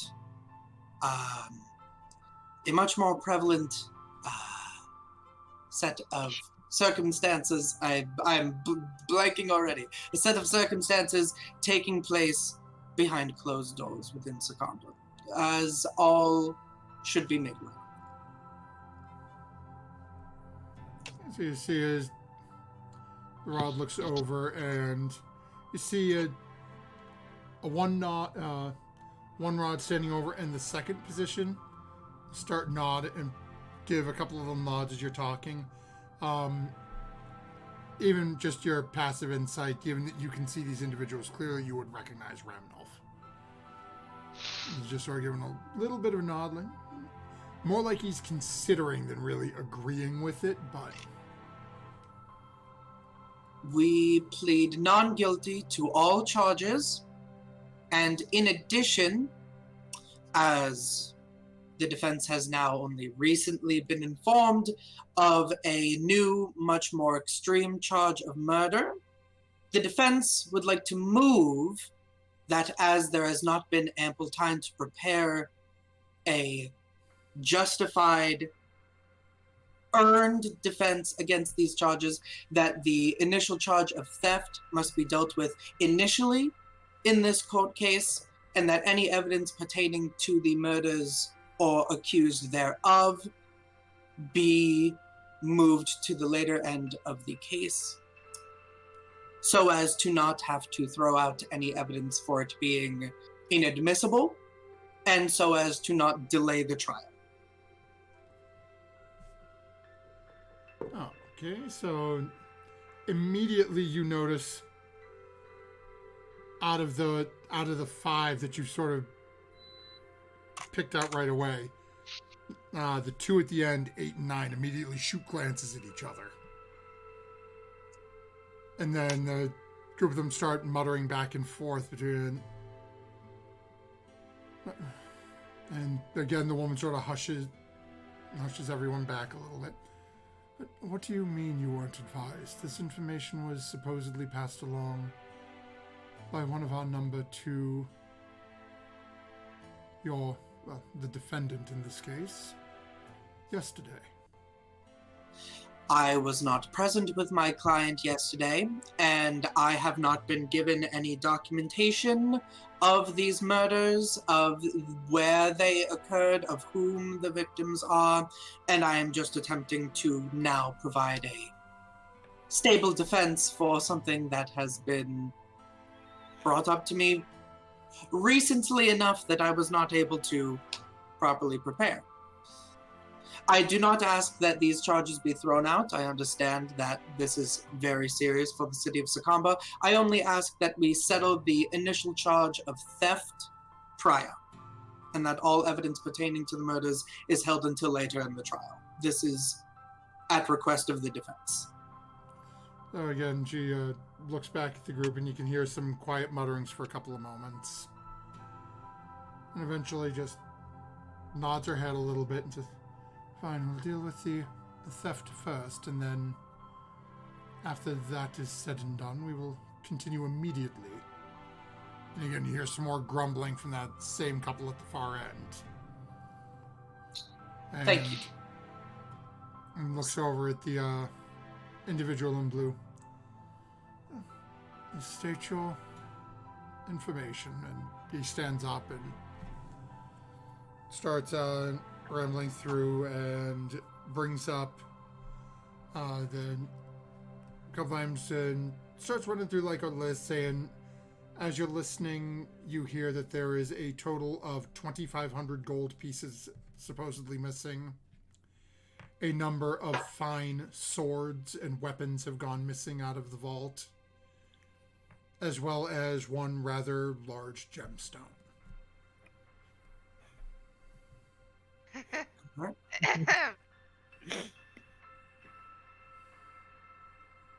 And then as it goes through and looks over through, and as you are no doubt aware, as we have taken all of her belongings when she was turned into us, we are certain that the items are hidden somewhere within the city, but have not located anything as of yet. Given the records that we had on site were not destroyed, we have proceeded to start going back to, at least with the weapons, we know where those were obtained from. So we have sent guards to back there to see if they were for some reason returned. If they were, then we will deal with that individual as well, as it could have been at their behest that this individual was hired to murder and reclaim belongings. Under that statement, does the court recognize that when my client was apprehended, none of the stolen goods were found on her person at the time? You watch as the woman sort of looks over at the client and just yes, that was advised, as well as being the last one in and out of said location. Who oversaw the arrest of my client? I believe it was one of the Rods of Justice. So, after a couple of months, a couple of the guards come up from the left-hand side of the room, and again, one of them is sort of a shorter, stocky gentleman, sort of blondish brown hair. Comes walking up, and beside him is a rather well-built, like muscled young woman carrying what looks to be a maul. And the two of them step up, and they give a little nod, and Ramnolf puts a hand up. Yes, it was. I brought them in with these two. They said they saw her leaving. I saw her. I brought them. They helped me, and we brought her in. Okay. The client was noted as leaving where? Leaving the barracks. The barracks, which is where the collection for taxation is held. Yes, this vault. Yes, and that's where the bodies were inside the vault where she came from. Yes, which we will attend to. On the ground of theft, then. So you are saying that my client was apprehended almost immediately after being seen leaving the barracks, which are a fortified building where all of the missing coin has been supposedly kept. She was apprehended immediately upon leaving, and none of the stolen goods were found on her person. Is that correct? He watches, not even Ramnolf sort of squints and looks down a little bit and sort of half glances at the woman who is glaring at him at this point. He's like,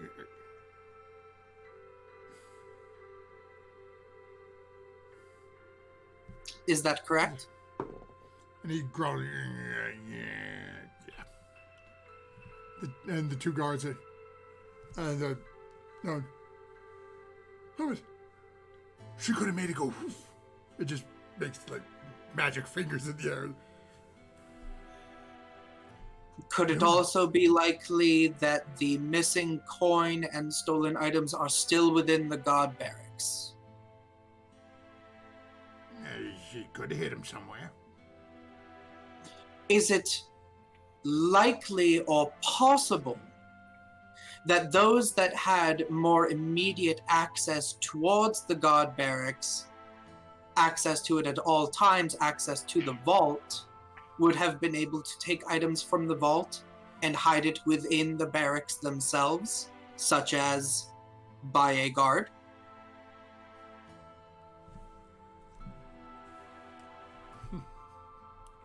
You watch as, again, you can see Ramloff's got a little bit of a smirk on his face as you guys have dealt with him a little bit. But at the same point, you can see he's also sweating a little bit at this point. The woman at the front does not seem happy at the moment. For those of you outside of this little bubble, Furia and Artemis, go ahead and make a perception check for me.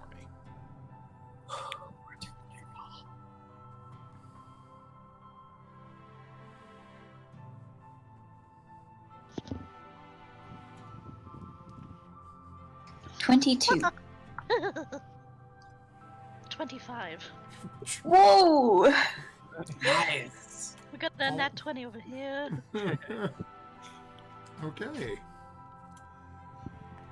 As this is going on, both of you notice out of the and again, this is just as you guys are sort of looking around, because you're noticing a lot of these people are more here to listen to it, as you're really not you can't get a clear line of sight, as it seems like almost like the rods don't want the people outside of knowing really who's falling on what side almost.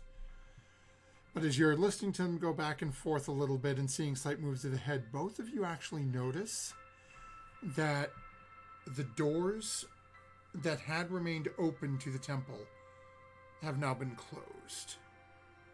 And a couple of the small candles and torches down by the entrance have been darkened.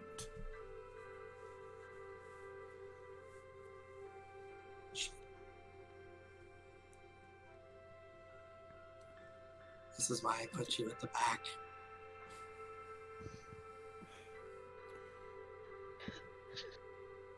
So How many, like, is it just like a back area, or is it like a hallway? I think it was like a back area, right? Yeah, so basically when you come in, think of it sort of like a, almost like a, what's the word I'm looking for, like an antechamber. So when you first came in the entranceway, that area itself was about 20 to 30 feet wide and probably about 20 feet deep. That area had a couple of torches or candelabras on the side that have now been darkened and the doors are closed. Right on the other side of that, there's no doorway or separator. It just opens into the wider sort of courthouse area. And that's where you guys spent a lot, where the books were lined on either side and the room that Murdoch went into on the right. It's just that little sort of entranceway is now, as you're looking back, and actually both of you have dark vision. So for you, it's just now sort of a very dim, sort of grayish black and white image. You're not seeing anything else back there at the moment, but both of you notice that whereas before the doors were open, there was sunlight sort of pouring in the first 10, 15 feet, you had torches lit. Excuse me. Now they've closed the doors and the torches are out. And now is heavily darkened. Anyone who doesn't have dark vision isn't going to really be able to see anything going on back there. How far away am I to the nearest out candelabra or torch on the wall? So where you were sort of sitting in the middle, probably about 35 or 40 feet. Okay, so... Oh yeah, that's a little too far away. All right. And Yeah, Art's probably within where Art was specified that they were sitting way in the back. Art's probably about 15 to 20 feet away from the closest one. and inside the bubble, I'm not noticing any of this. No. As you're looking around and you look back towards the towards like the crowd and the group behind you, it is very sort of almost like a kaleidoscopic view. As you're looking back, it's just this sort of whatever they've dropped in between the two of you, or the group of you. It seems to be just distorting the image. So you were hearing as they start saying, "Oh wow, murder! Oh my God, she killed a bunch of people! Oh my God!" You heard all of that clear as bell. But as you're looking back and you're saying, "Okay, I know where Murdoch told the hobgoblin to sit," you turn and look, knowing that they look like a dwarf, and you're seeing this sort of like, it's picture Minecraft. You built a picture of a dwarf using 9 blocks. Okay. It looks vaguely like, it's sort of human colored, and it's got, a big block in the middle. Maybe it's a mouth or a beard, you're not sure. So you can see something, but it's just really poor image. Okay. It's like 240p. 240p on, an 1980 by 720 television. Those pixels are just huge. And eventually, as you guys have noticed that, and the group's going back and forth a little bit, and the woman sort of looks over again, specifically down at Murdoch and Sarah. I would like to think that our gods are beyond such things, as the majority of them are residents here of their own, and have recently taken the position since the Lord's Alliance decided to vacate. Yes, of course. I mean to not shift blame, merely perhaps enlighten that there are multiple possibilities for what could have happened to the missing coin. On the topic of the absence of the Lord's Alliance requiring the additional hiring of more guardsmen, according to my notes here, as I wanted to familiarize myself with the Code Legal of Sacomba, the Lord's Alliance was removed from the city of Sacomba shortly after the instillment of, I believe, 6 new rods of justice after an unfortunate incident. This is correct? You now have 9 heads all sort of swiveling, looking at each other. Going back and forth, and again, you watch as this woman's hand just sort of juts down and just sort of back into the bed, like.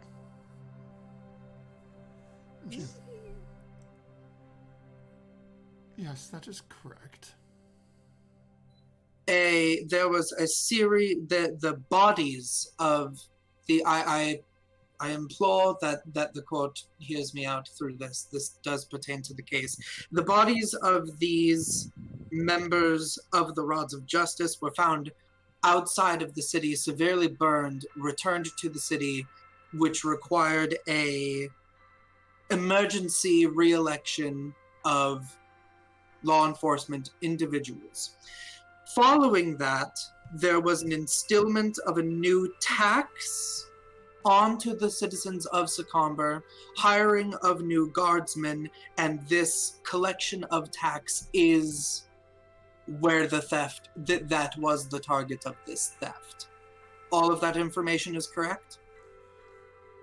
Again, the group of them are still going back and forth, and now, as eventually you get the nod from this, seems to be the person at least running this, the vocal point of this trial. You are now actively sort of hearing murmuring in the background. Furia and Art, you are now hearing, "Oh, wait a minute, I didn't think of it like that." And now you're starting to hear people in the background. And Like you're starting to the notice the guards are background? noticing too. Mm-hmm. Like in the background? No, not way back there. These are the people sitting Okay. around you in the pews. It's like you're starting to hear people going, "Oh, wait a minute, holy," and almost like something's starting to click. And for possibly mechanical purposes, I'm going to ask a quick question. I am a lawyer bard. That is like the flavor of how my bard is. So would it be applicable that to be doing a lawyerly thing would be how a lawyer performs? And therefore, while I am pleading my case, I am actively creating a counter charm to be able to protect those immediately around me from any possible charming effects. Okay, define around you. Well, it says creatures within 30 feet. I'm sure the bubble probably blocks it, so mainly Sarah and Snow. Okay, I'll say sure. Okay. Because I know that they are capable of charm person, or some of them are. So she will continue. It is also stated here that the city of Secomber pays a tithe in addition to the tax. Now, this tithe is not kept in the same place as these taxes. These are separate, correct? This tithe is sent outside of the city.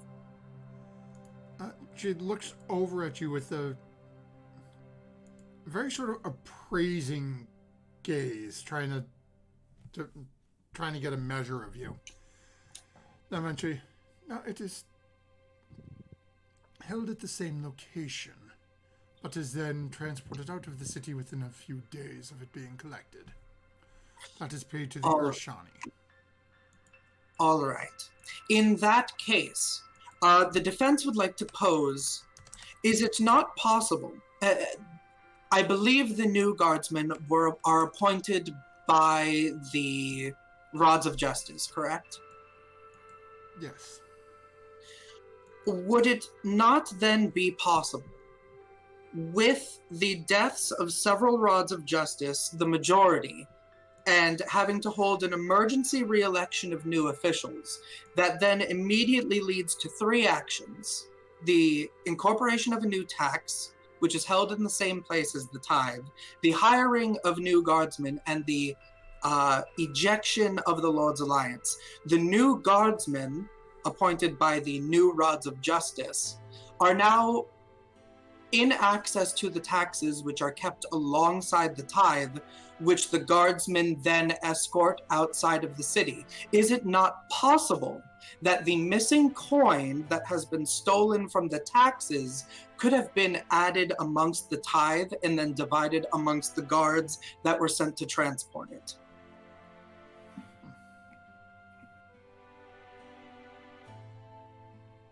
Go ahead and make a perception check.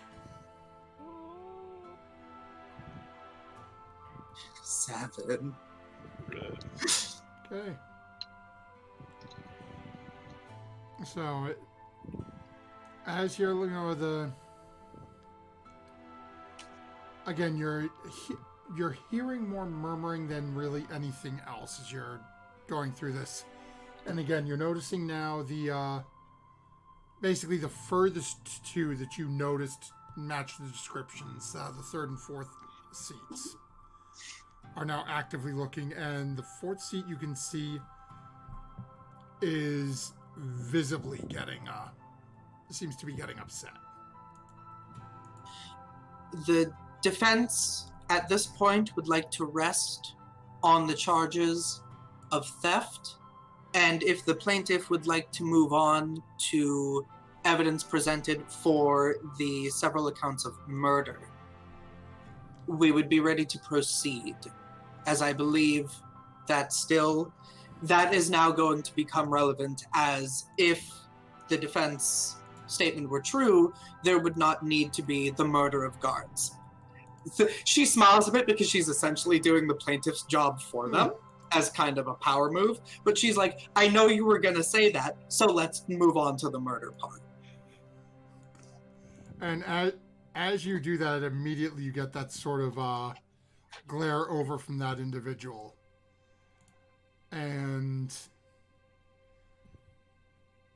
then, give me a second. I can't. I'm trying to get.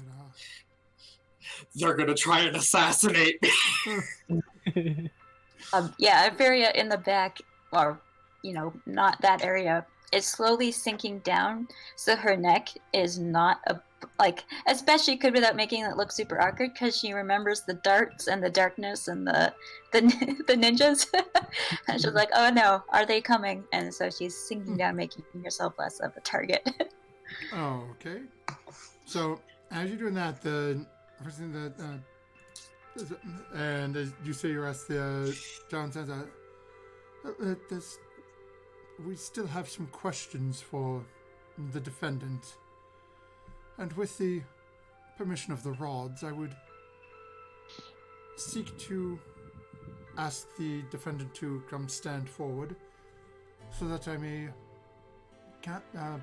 place him within a zone of truth, to have her explain then, if she was not guilty of the thefts, what she was doing within the barracks and the vault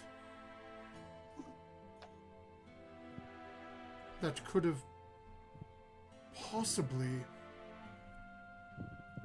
again, as we proceed to move forward with the charges of murder, of course, what would she have been doing there that could have required the death of those individuals on her way out? Of course. And I nod over to Sarah.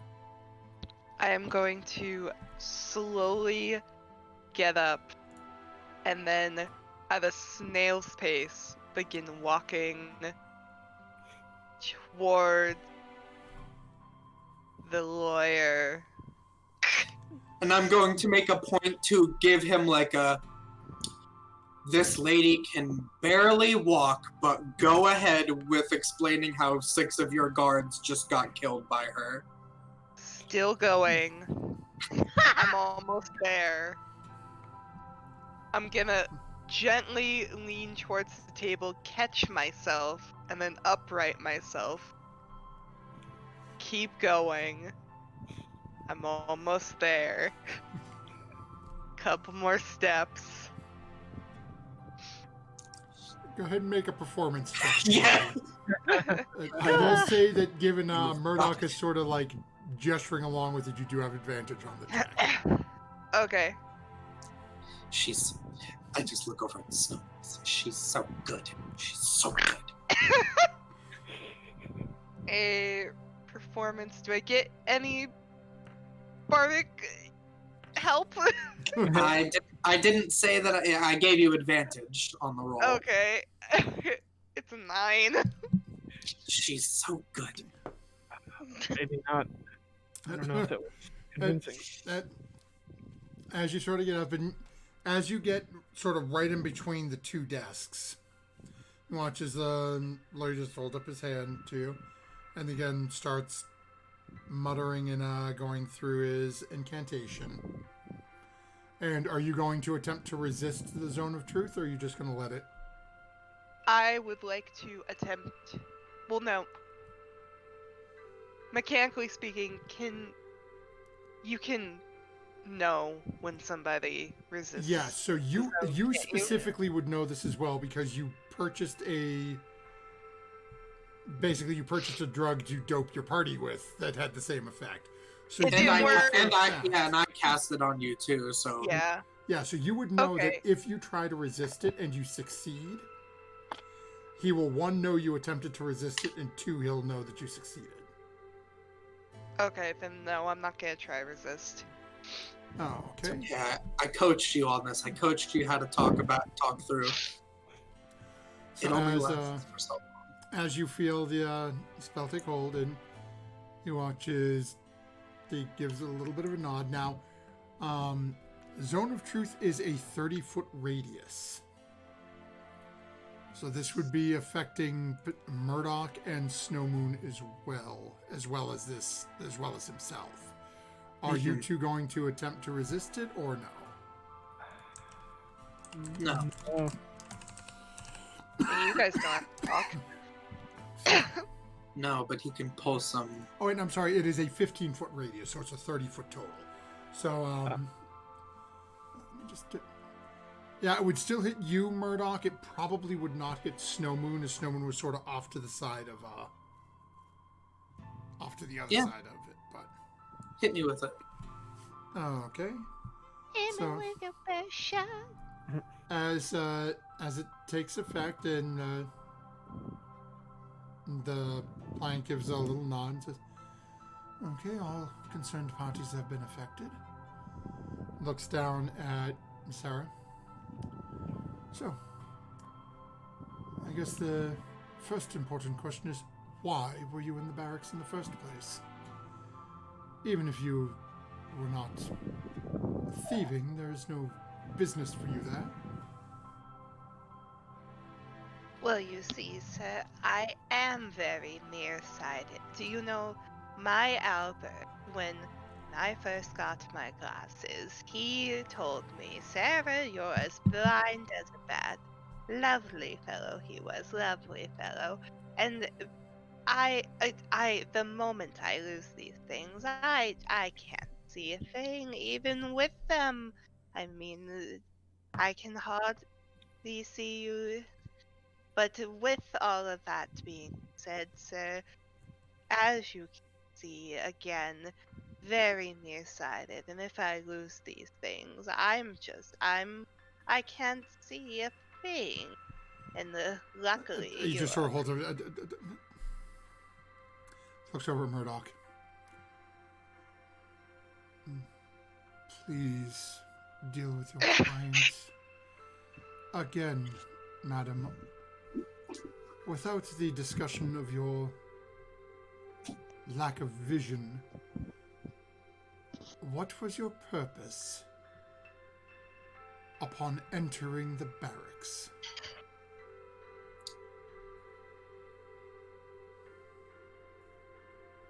Have you ever gone sightseeing and gotten lost before, my good man? I tell you, we went to this lovely cave for our honeymoon, and they say blind as a bat, but do you know what I say when that's being said? My Albert, he would say blind as a Sarah. Permission to speak.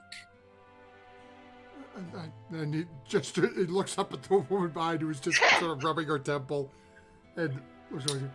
I suppose anything's better than this.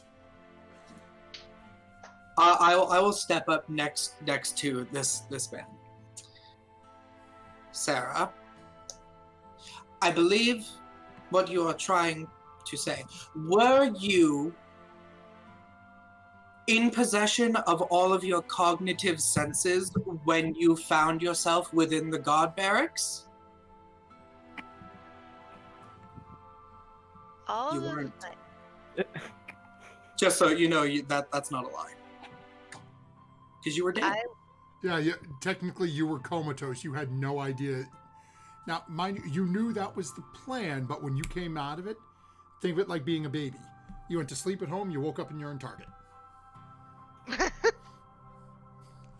It's basically you woke up and you're looking at a hobgoblin in a warg. That's wonderful. I was not. It was very frightening when it all happened. Right. And were you aware of why civilians were you aware of why civilians were being let into the guard barracks in the first place?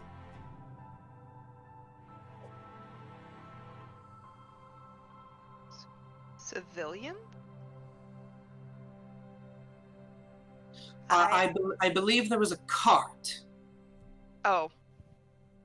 I was not. I was not. You you don't know. Could you repeat the question? There was a cart that was allowed into the guard barracks. Do you know whether or not you were on that cart that was let in? As there were no other citizens, I believe, that were let in on that day. There was a heart let into the guard barracks? At this point, cart. the lawyer is looking over at you, trying to figure out almost. You get your passive insight and your experience with this. He's trying to figure out what you're trying to do, because he gets almost like you're trying to get her to admit that she went in there. You can tell by his expression, he's a little confused of where you're going with this. My client, under the effects of your spell, which you confirmed for the court, she is currently under the effects of a Zone of Truth spell. Gives a little nod and looks over as you. Has not been able to confirm that she was even cognitively aware of ending up in the god barracks at all. And then when she exited, was immediately arrested, and none of the stolen goods were found on her body. That is all confirmed under the effects of your spell. As he looks over and looks towards the two guards that had stepped up earlier. Yes, that appears to be as such, but as the guards who apprehended her there were no other individuals apprehended coming out of said barracks. But were there more individuals allowed inside the barracks? And he looks up at the rods, and the rods are all sort of giving it back and forth a little bit.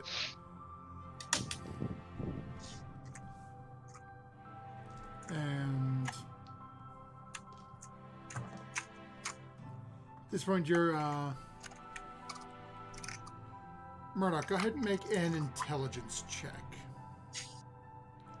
Or you can call it wisdom if you'd rather. They're the same. Oh. It's 10. Oh, okay. Well, easy enough. Was not a very difficult check. You at this point, you know, between the coming in, everything getting situated, you've probably been going on for about 45 or 50 minutes at this point. Opheria and Art, do me a favor, go ahead and make either intelligence or wisdom checks as well.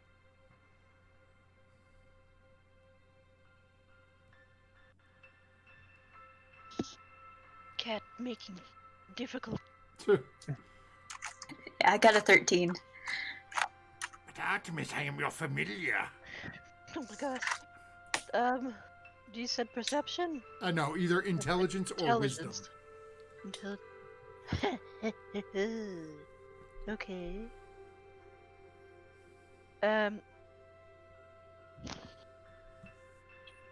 Oh my gosh, what's math?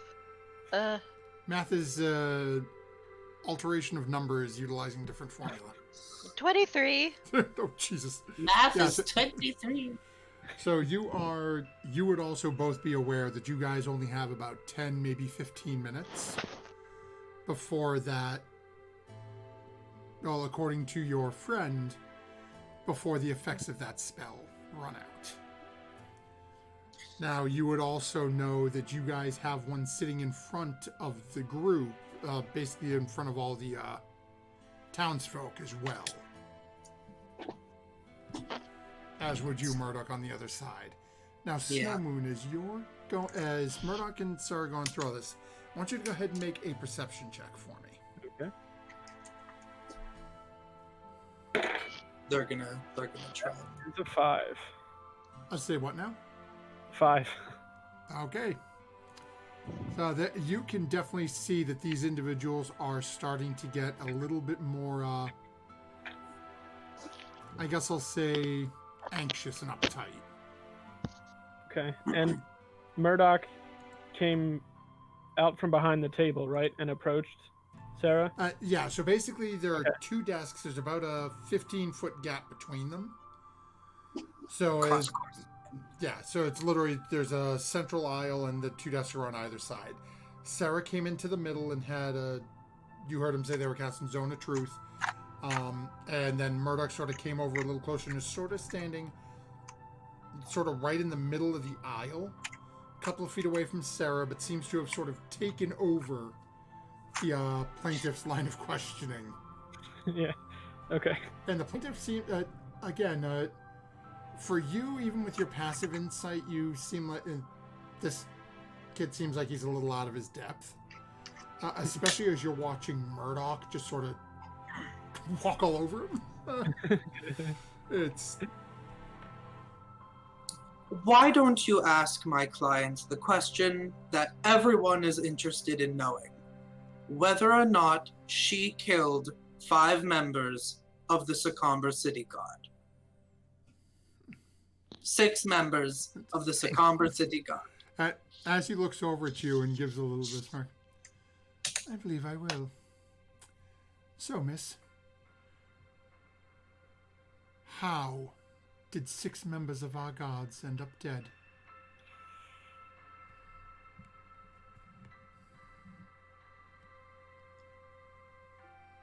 Not by me. He just sort of groans and... Yes, Sarah! Yes, Sarah! And you watch as the woman standing in the back literally just sort of... and is now glaring over at Ramnolf. While your spell is still continuing, you are under the effect of your spell. I actually have a question for you, plaintiff.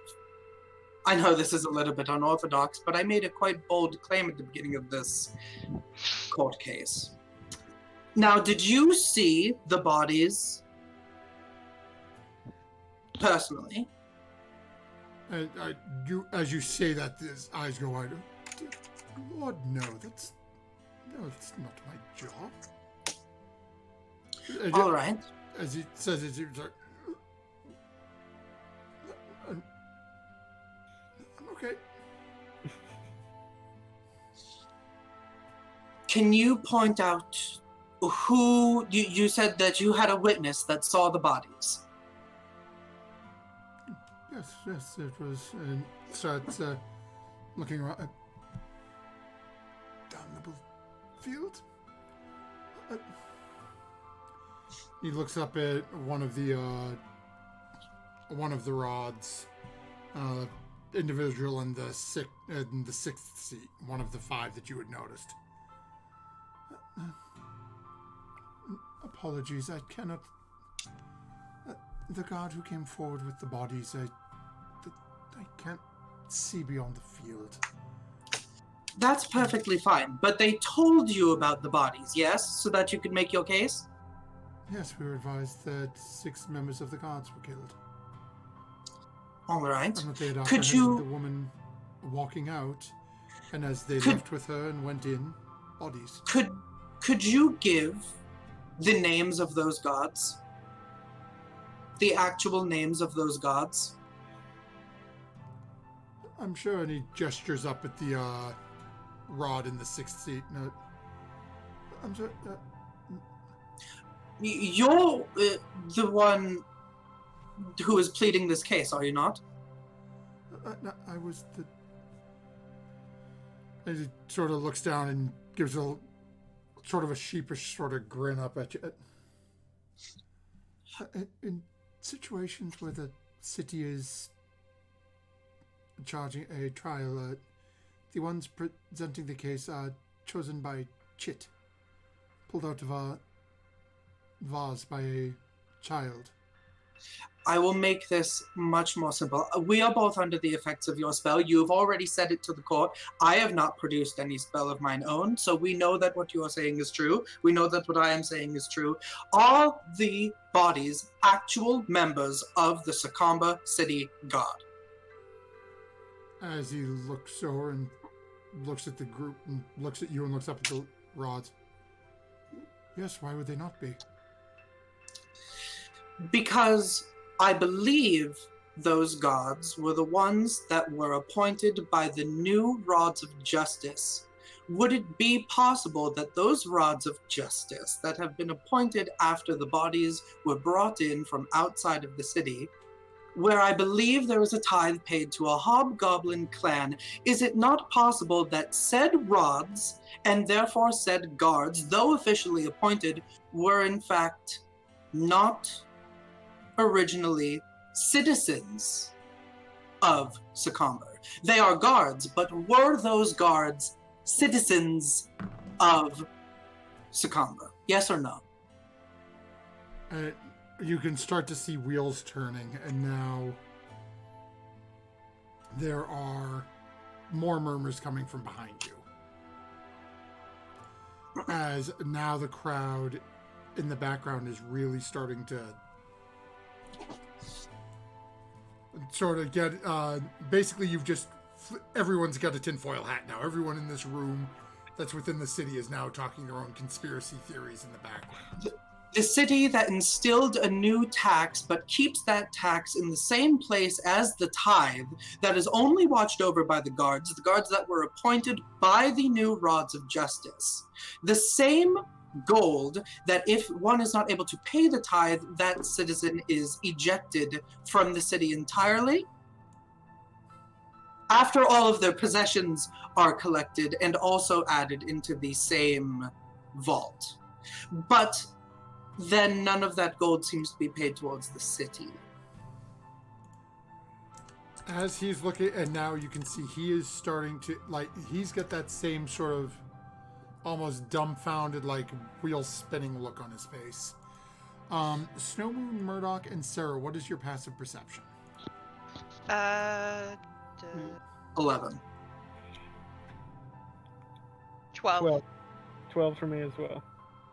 Okay. So as you're going back and forth, actually, Yeah, we're making this is entertaining. As you're going back and forth, as things happening, you can start the rods are starting to go back and forth. As you're going into this, and he goes to start to speak something, all of a sudden you watch as his mouth opens and nothing comes out. Can I still speak? No, you open your mouth and you go to speak and you hear nothing. Yeah. And then as Sarah, you go to cough and nothing. I'll just kind of make a noise to myself to see if it's affecting me as well. As you make your sound, you're actually okay. Okay. Whatever, as you're noticing is the couple of them are starting to talk.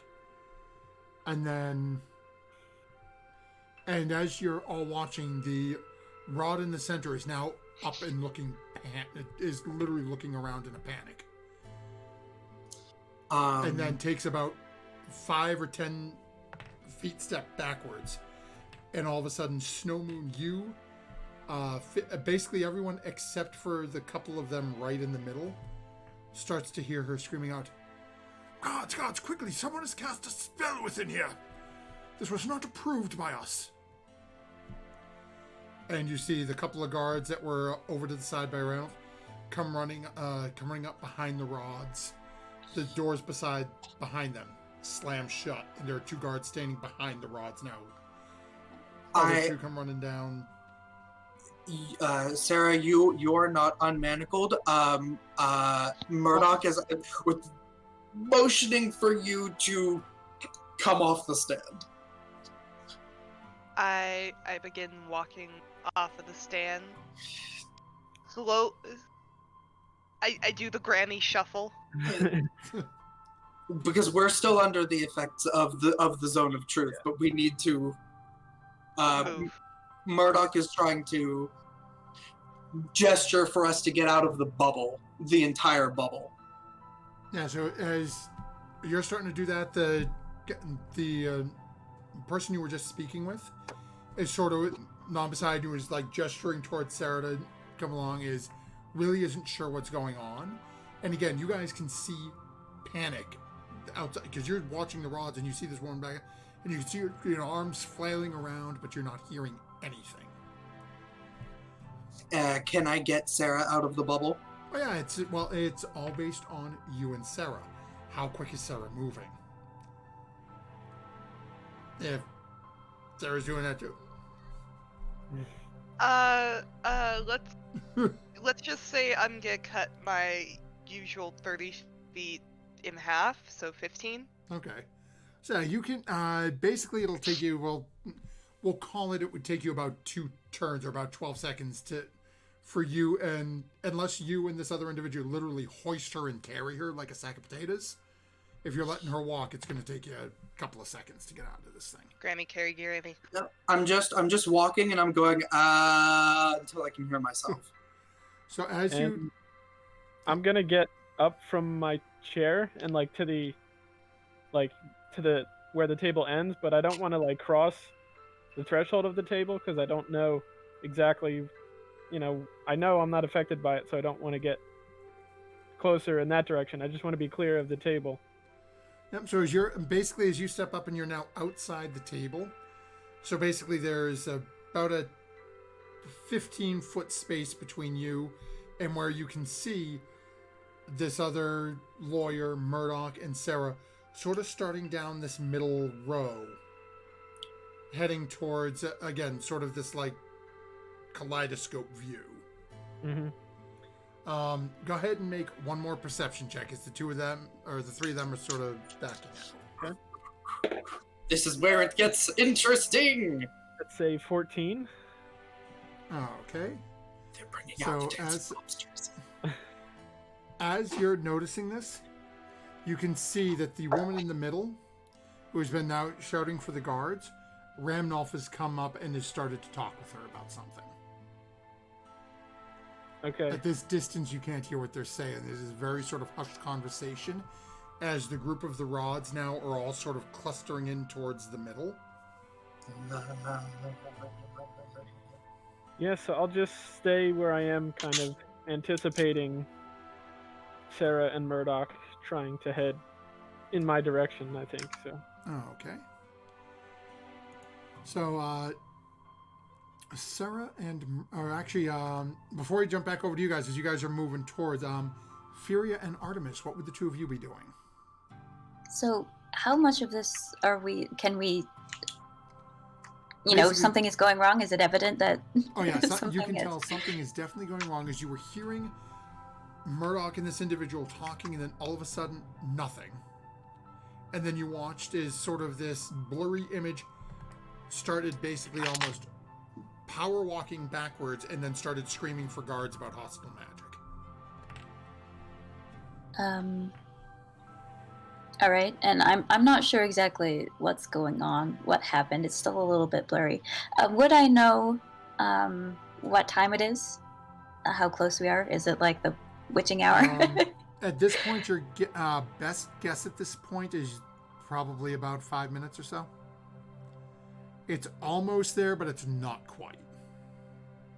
So, okay. Could I do a check on this fuzzy wall to see what it is? Would I know about it? Sure, go ahead and make an Arcana check for me.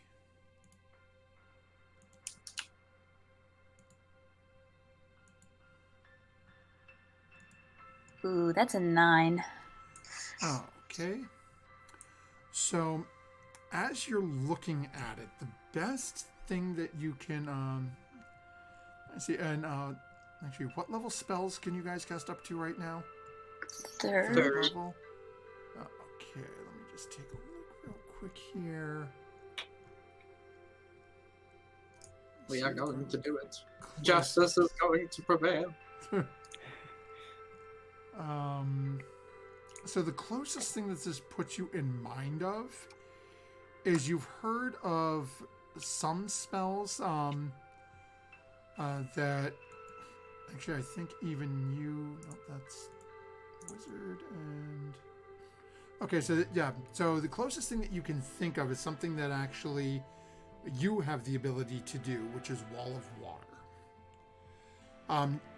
Again, where your wall is a little bit more forceful, you get the impression that somebody has basically set this up to be more of a visual impediment than necessarily like with if you were to cast Water Wall, you would know it's a 10-foot long, thick, just barrage of water.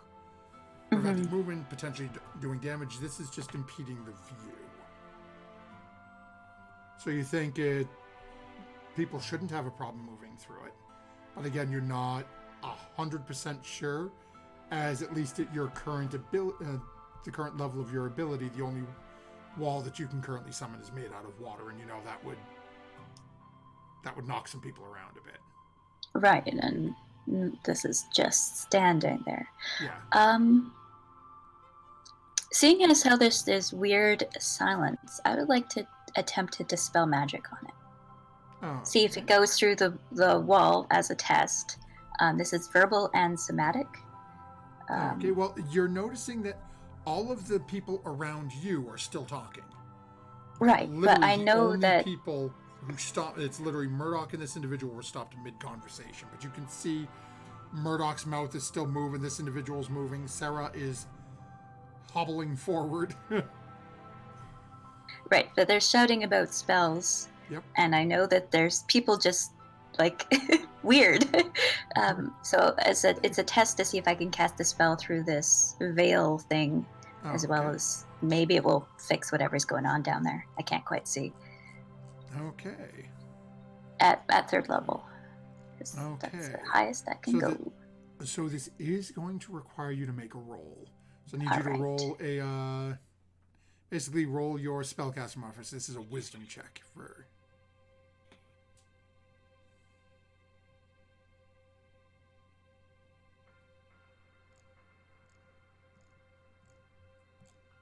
That is a 16. Okay. Let's see here. Actually, I just realized that I told you to do that for nothing. Never mind. I had you roll for nothing because you were doing it on the silence, not the wall. Yeah, silence is a second level spell. So that yes. worked. I'm awake, I promise. Yeah, I'm trying to cast it through the wall just to see if it would work. Yeah. So as you cast it, Murdoch, as you're walking through and sort of going, all of a sudden as you watch is you sort of see someone on the other side stand up that you're pretty sure might be Furia, given what you remember Furia wearing. And all of a sudden you start to hear yourself again. Sarah! Sarah, while under Zone of Truth, who were the guards that were within the guard barracks, really, for the people of Zacomber? Hobgoblin. Hobgoblin. And who are the new 6 Rods of Justice? Hobgoblin. You've heard it here first, people of Zacomber. You've been duped. As you say that, you hear a guttural scream come from behind you, back up with the rods. Whoop, whoop, whoop, whoop. Snowmoon, do your thing. As there seems to be an argument breaking out. And you can see on one side is the woman who had been doing all of the speaking at the front, Ramnulf, and another individual. On the other side, there are 6 people clustered in front of them. And as this is sort of all falling apart, Furia, you and Art notice that all of the people hearing Sarah say this all sort of turn and look up towards the front and realize they can't see anything through this wall other than they can now see basically a division within the rods, sort of separated by 3 and 6. And they start looking around. Is that true? Then what do we do? Oh, I don't know what we can do. I don't have any. I can't. I mean, they're the rods. We can't fight them. Oh, I would like to pick up one of the chairs that we were standing on and throw it at one of the 6 rods, and I would like to use my nat 20 of the night. Okay. You're out of order! Objection! Dancing goblins! Just for its chair. So Justice Aiming to hit. and anarchy. roll a d6 for me. A D6. This is going to be interesting. They're all clustered up. 3. Okay. Not a grenade, it's a chair. No, it's Chair attack! somebody's concentrating on a spell.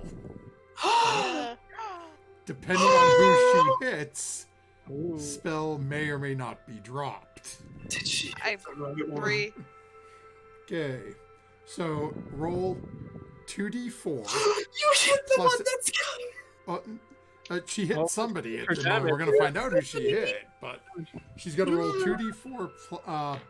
Basically, it's 1d4 plus your strength, but because you're using your nat 20, double the dice. So it's 2d4 plus your strength modifier. I rolled 4 both times. Okay, and what's your strength modifier? -1. Okay, that's still 7 points of damage. It's the most you can Okay. do. Oops. Mhm. Don't tell me that just froze again because my mouse moved funny. No, it didn't. Okay, good. Okay, so let me first take our nat 20 off the board as Sarah has used it in a way that I wholeheartedly, applaud and accept as an improvised weapon was chucked at a group of rods. And as that happens, I'm gonna check 2 spells here. Okay, so first is come on, system.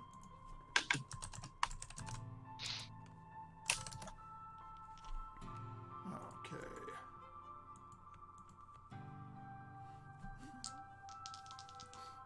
Okay. This is a clown court. So as the chair crushes into this individual, you watch as the head comes back up and there's, a little trickle of blood is starting to come down. As they turn and look, and now the woman at the front is now looking very angrily at you, but is looking concerned at the group of other rods. It seems like they're a little out of sorts at the moment, as under a spell that compels you to tell the truth, you just said that the new rods were all hobgoblins. Looking at this individual, and you watch as she raises her hand, and with just one swipe of her hand, that sort of kaleidoscoping wall starts to dissipate. And as you now can see clearly into the crowd beyond, you can see the crowd is starting to get up, and people are sort of looking her up. They're upset, but again, they're not really. Most of these people are wearing more of their finer clothes. It's not like you have an armed militia standing here with you. You also notice as all of them are starting to look and gaze up towards the front, now getting a clear line of sight up at all the different rods and how they're separated out in these 2 groups. And much as Murdoch and the party had seemingly planned, you can see that the spells are starting to end. As first in the front row, sitting a mere couple of feet from some of these individuals, there's actually one sitting just to the right of him, this short, stocky dwarf. All of a sudden, the facade fades, and there's a hobgoblin sitting there. As well as off in the distance, heavily robed, instead of these different sort of humanoid faces that you've been seeing, all of a sudden you get that same sort of long-jawed, almost reddish-brown skin tone of the hobgoblins as they start looking. And you see as they start pointing fingers at different people. The guards up by the doors that had been basically standing in front of the doors the rods came in are now looking over at the other three with sort of panic in their face. A couple of the other guards are starting to come up on the side towards the group of 6. The rest of you, Artemis, you specifically being in the back, notice that there are a group of 4 guards standing basically just within the darkened area. They appear to be human. You do notice that one of them, though, very sort of ornate tattoos running up the right side of their body. But they are just standing there at the back door.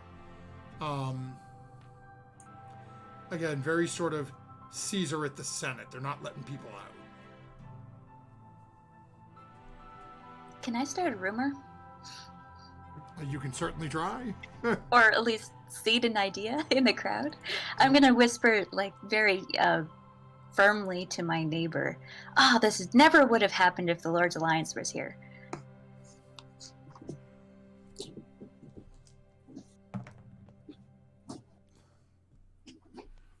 They could fix this whole thing if we got them back, they could, take care of these people, restore all of our money, and, just keep going on and on. Like I've had this epiphany.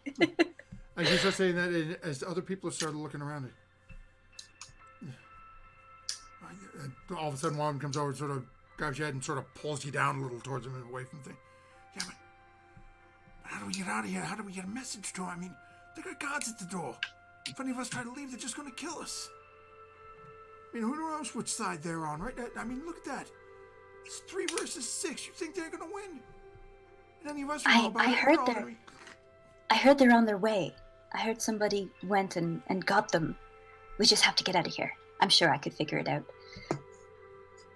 And I just wink at them. And they look at Solo. Hey, wait. Who are you?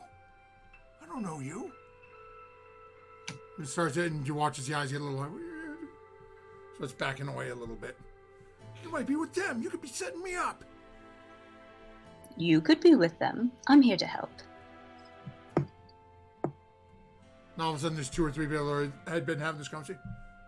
And now, as much as it seems like some people have picked up on the Lord's Alliance part and that sort of, you also know that there's a couple of people now looking at each other. Oh, who can I trust? And they've got a double-edged sword now seems to be meandering through the crowd a little bit. And Artemis, what would you be doing sort of sitting in the back?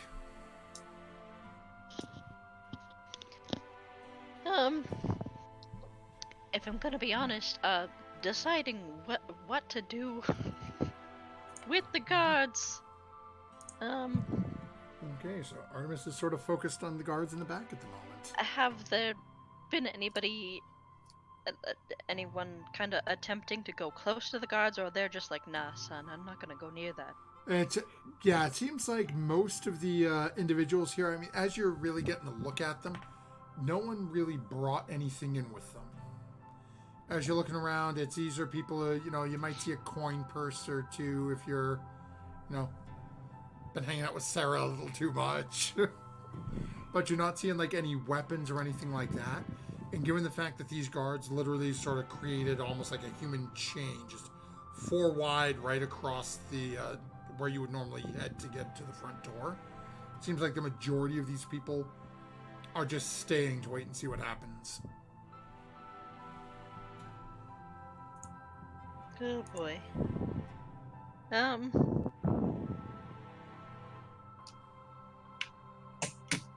Okay. Gosh, I don't know. If anything kicks off, then I'll make a move. But for right now, I'm just kind of keeping an eye on the guards. Okay. So that will bring us back up front. Is Furia sort of going through and sowing her different seeds and getting some ideas planted in the crowd. Murdoch, Snowmoon, and Sarah, what would the 3 of you be doing? I'm just watching like the two sets of rods and the guards, because it's still kind of like I Are they going to attack us? Are they going to attack one another? I'm just going to wait. I'm not going to do anything yet. I just going to observe the interaction between like the three separate parties in here now. So, as you're sort of looking at this, even without needing to make a check for it, you can see the majority out of that group of 6, 5 of them are staring across at the other 3 and the 2 guards by the door. One of them's eyes are focused solely on Sarah. Currently has a little trickle of blood running down his forehead from where, And that the was chair was just thrown at him. and that was one of the like non-disguised rods, correct? No, that's one of the one. He was a hobgoblin. He was okay. He was disguised. Yeah. Yeah, I'm still not. Yeah, going the other to... 3 that you're seeing, one of them is Ramnulf. Mm-hmm. One of them is that rather tall, slender female who's doing all the speaking during. Yeah. Oh, I think it's safe to say the trial's over at this point. The defendant threw a chair at the judge. And then the third individual looks to be a, best you can tell, is a youngish humanoid. Still has the hood up of their ceremonial robe, so you really can't tell much more than just a very sort of young, bare face, young features, but no real clear, I guess I'll say no, like, clear gender identifier from what you can see. Like, you don't see anything that's, like, jumps out, like, bright makeup like you might see a woman wear, no facial hair like you would expect from a male, no, like, 5 o'clock shadow or anything, so you're really hard to read what this individual is. Okay, I guess then I'll focus mainly on the one that Sarah hit, because that seems like the biggest threat to us. So yeah, the rest of them seem to be focused more on the other rods. Mm-hmm. But this one is literally, the rods are a problem, but this so totally reads to you as, no, you're mine. All right, yeah, so I'll just keep my eye on him for now, and that's it. That brings us to Murdoch and Sarah. You had been making your way towards the wall, tried to get out of that. All of a sudden, the silence went away. The wall's now gone. You can see everything. So have they turned yet? They've turned. Yes. It's basically the one, as everything started sort of going off, you heard the sound, you chucked the chair. At the time you threw the chair, it was still looked to be a human. Okay. And again, that disguise, it looked like there was a little bit of blood on the individual. But then within mere moments of that happening, the spell started to fade and people started panicking because there was a hobgoblin sitting in the middle of the crowd. But again, it seems like most of them have just around your little friend. The crowd just sort of went. He's now sitting alone because all of a sudden. Oh, crap! There's one right there. But he's just sitting there, sort of hands up like this, just sort of sitting, just not making any sort of moves.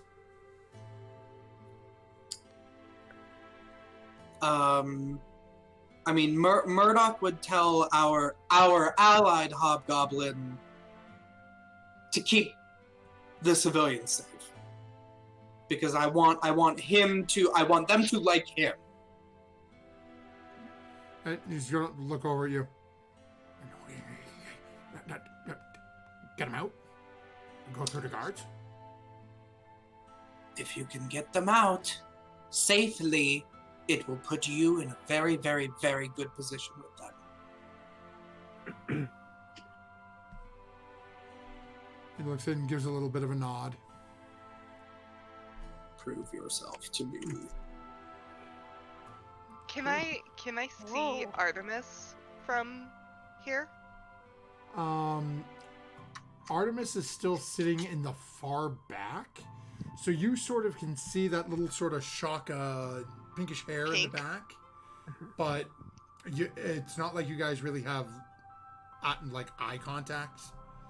as there's a bunch of people in between getting up and moving around. Is Furia within eye contact?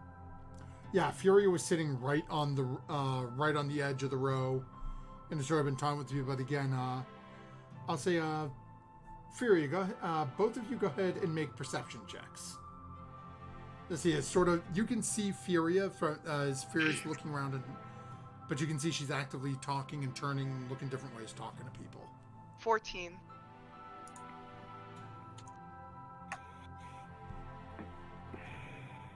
Dirty 20. Okay, yeah, so you both hit the thresholds. Yeah, it's at one point as this is all going on, you two do catch eyes for a moment. Furia? I'm looking at you. I think now might be the time to get our bearings straight.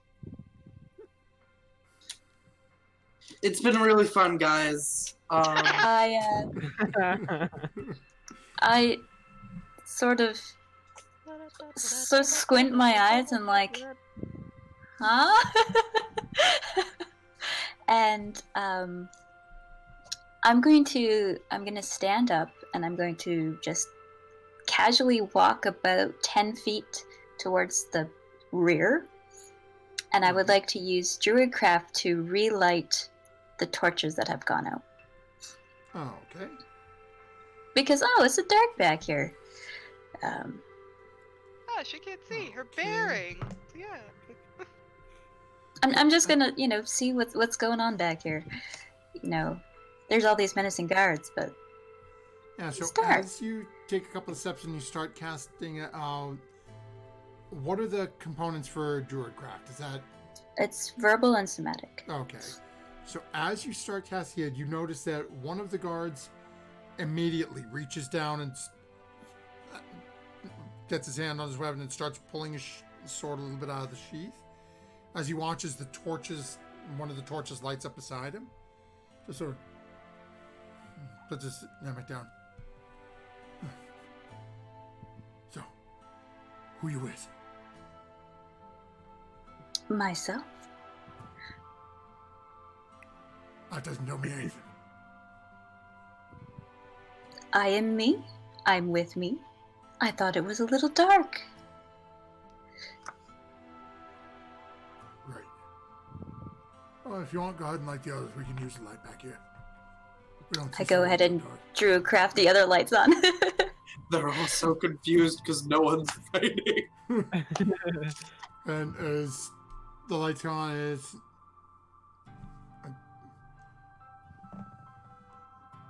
as you're looking around, you don't notice anything in the background. It's just, it was a dark area, now it's a lit area. Strange that they went out. I mean, you'd think it would, there's a lot of people in here to keep them burning. What oddity. Well, at least they're alight now. Gives it a little thumbs up and then again stays standing right next. And again, one of the ones you lit is like 4 or 5 feet behind him. Keeps every once in a while just sort of glance over his shoulder a little bit. Is it? People still. Sorry. If we can get the civilians out of here, then we can just capture the rods, and then we essentially have the city secure. But we haven't started fighting yet. Everyone's just really confused. Yeah, it's you can Well, see the thank rod. There is something happening between the two groups of rods up in the far end. There is conversation happening. So I'm trying, because I could hypnotic pattern all of the rods, but I'm sure some will save, and I don't want the civilians caught in us going into a full fight. But I've told my hobgoblin buddy, if you can convince those guards to just get the regular civilians out of here, that'll really, really make you look really good. It's time to be a leader, and I will give him bardic inspiration. Okay, so he's gonna take your instructions to heart. I believe in him. I do. He's gonna die. What? So your bardic is a D8, right? It is a D8. Okay, so he's gonna come again, almost running up, but basically as he's sort of running up through the group, and as he gets near the end and sees the guards standing there, he's gonna stop and literally and then very slowly sort of walk forward, hands in the air like this. And he gets up, and you can hear him starting to have a quick conversation with the guards. Furia, as you are right there, and you've been relaying the torches, basically, you know what I'm saying? That, talking to the guards and letting them know that he came here to report on what was going on with the bad rods. He's trying to help get the regular civilians out of here. And we are going to see whether or not the guards believe him. That's not a bad roll. An 8 on the bardic die, though, does not hurt one bit. And something that only would have come from your lawyer, that's a 28. Oh, wait, no, sorry, I can't do math. 26. On the... I'm currently impressed with this. Hobgoblin coming up beside me. As he's saying this, the guards, and that same one that had been talking to you, okay, so, and he looks over and just, we're going to have some questions for you, so I'd like you to stay here, but we will get all of them out. And he sort of gives a little nod and looks around, and seeing you, Furia, comes over and sort of stands beside you. And as he does that, the guard looks over at you, the hobgoblin, back at you, back at the hobgoblin, back at you. And then the Jake's admin starts barking orders at the others. 2 of them run down, start opening the door, and the other 2 start coming up and literally start almost escorting people, trying to get them out.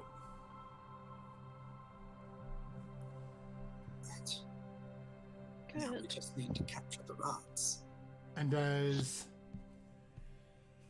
these individuals, as the couple of guards and your hobgoblin friends start escorting people out, and you do notice a couple of the people noticing what has happened are giving little, very sort of uncomfortable, but like that sort of obligatory, oh, I have to say thank you to that thing. And just sort of giving little nods to the hobgoblin as these people are getting out. Yeah, I'll stand next to him and sort of like close enough to be like associated with him and like waving to people and smiling like I'm cheerful to be around this one, you know, supporting his cause. Yes. Yes. And eventually the last group of onlookers have taken off out of the building. The 2 guards who had been escorting them out go back and basically take up their positions back, and the 2 that had opened the doors close the doors in fury. Now all of a sudden, as the civilians have been emptied, you hear the door lock. And then those 2 guards come back in, and again, now you have a wall of 4 guards right at that southern entrance. And as the 4 of them sort of look over at you again, sort of questioning a little bit, and then over at the hobgoblin, and again, that one you'd been speaking with gives him a very obvious, like, respectful little, almost half bow. And as we start to pan up towards the top, as we pass by you, then Artemis, then Lydia, back up to Snow Moon, staring at this one individual who's currently staring at Sarah, standing beside Murdoch, and these 2 groups of rods facing off against each other. That's where we're going to call into tonight's session. As we will find out next time how our party manages you're so done. manages to finish dealing with this, as they now have 2 groups of rods, still a potential charge of, now assault against the city of Succumber, as the defendant has thrown a chair against the rod. Yeah, but he was an asshole. That's You're my out of order. The And, people will thank me. there is also, and I forgot to mention, the other lawyer and the guards standing beside him have remained. And they weren't hobgoblins. Nope. Okay. The guard sitting beside him, the one that Sarah tried to sell Furia to, it is literally a Goliath. Oh, right. He is a Goliath. Yeah, the little guy beside him seems to be like he said that he was elected via chit that some kid pulled out of a bucket, that he was the one who had to present the case. All right. So he. Well, I'm really sorry. But he's capable of casting Zone of Truth. So. Yeah, so there's definitely something going on with that individual. Yeah. But yeah, so the trial has seemingly been negotiated, at least for the most part. It kind of went like 5% according to plan. I'm like kind of happy. It's like, okay, somebody was much more prepared than I anticipated them being for this. I'm a lawyer. Just had to have the rest of us just shut up. I'm sorry. No. Anything. No. Like we didn't. We didn't. If you walk back to the table, I was gonna like ask to like speak with counsel and like shuffle papers and try and kill time, but never got a chance.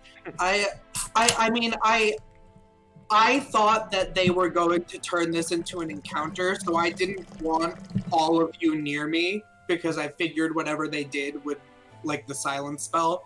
That's why I was like one at the back, beefy person with me in case it turns violent because they have all the guards up there. So that's what I was like thinking, so that you could see what was going on. And from a DM behind the screen point, one of them did have something prepared in case things started going sideways, had you all been clustered together. I thought, okay, so it makes me feel better. Yeah, there was actually a plan in place. If you had, the three of you right up front, the rest of you sitting right in the front row, right behind, going like, yeah, there was a plan there. That's why I was like, beefy in the front, wizard in the back. They probably would have done it anyway. But they didn't catch that at first. They were just gonna blow us up or something. Fireball is effective. I mean, yeah. So that's why I spread everyone. Okay, that makes me feel better about being like, you sit in the back. No, and there was the potential for something else to happen as well, but people were noticing, and there were other things that were potentially happened that Artemis rolled high enough, and it was like, okay, well, yep. So you notice that happening, so that means that the second piece of that doesn't go off because you caught that piece. So it's like, I'm gonna use these dice again. It all yeah. There were, like I said, there were a couple of things in there. Had it moved faster, it would have hinged more on like you said, like a persuasion or something like that. But as a result of everything working out the way it did, you actually had the DC down for the persuasion between all of you and the different actions each one of you took. You had the DC down to a 16. From which you can't fail at that point. I can't fail. Let me rephrase that. It would have been bumped back up to a 19 because somebody threw a chair at somebody's head, but at that point it was but I still can't. Wonderful. So, we did it. So we role-played a court case in D&D. Before we disappear, though, we have to decide about a nat 20 for next week. I'm sorry to do this to Sarah, but we did let Lydia's roll over for 2 weeks, so Lydia's is going to fall off. But we do have one to vote for next week. Murdoch. Yep, definitely. Yeah. Just not just the role playing, but you did the preparation too. I prepped it. Yeah. I got a You little took dog. the bar exam. I took the whole bar exam. Yes, it is. Okay, so we will I wanted to run that prove to myself to Murdoch the for next week. Yep. Don't forget deserved. to make it next time while the Law and Order portion of our stream has probably come to a close, at least for a little while, until Sarah gets accused of murdering more people somewhere else. And this time for real. Next Hey, episode. well, technically she did, summon a bear that murdered one of them, but... that See, I wasn't didn't even get to technically her. bring that up. I was going to be like, okay, so the bodies had arrows in them and a bear mauling. Does it look like this woman has arrows and a bear? Well, funny you should say that. She does have a bear, but no arrows. She would this morning, potentially. No. And, okay, so we will award that to Murdoch for next time. So, don't forget, folks, next time you are in legal trouble and find yourselves accused of theft and murder. For the life of me, I can't remember the name of their practice. Mhm. But call Murdoch and her associates, and hell, they may not even need to add their proficiency bonus to get you off the charges. Oxenfree out of Baldur's Gate. There you go, folks. Oxenfree out of Baldur's Gate. Definitely check them out next time you're in some hot water in your D&D campaign. We'll see you all next time.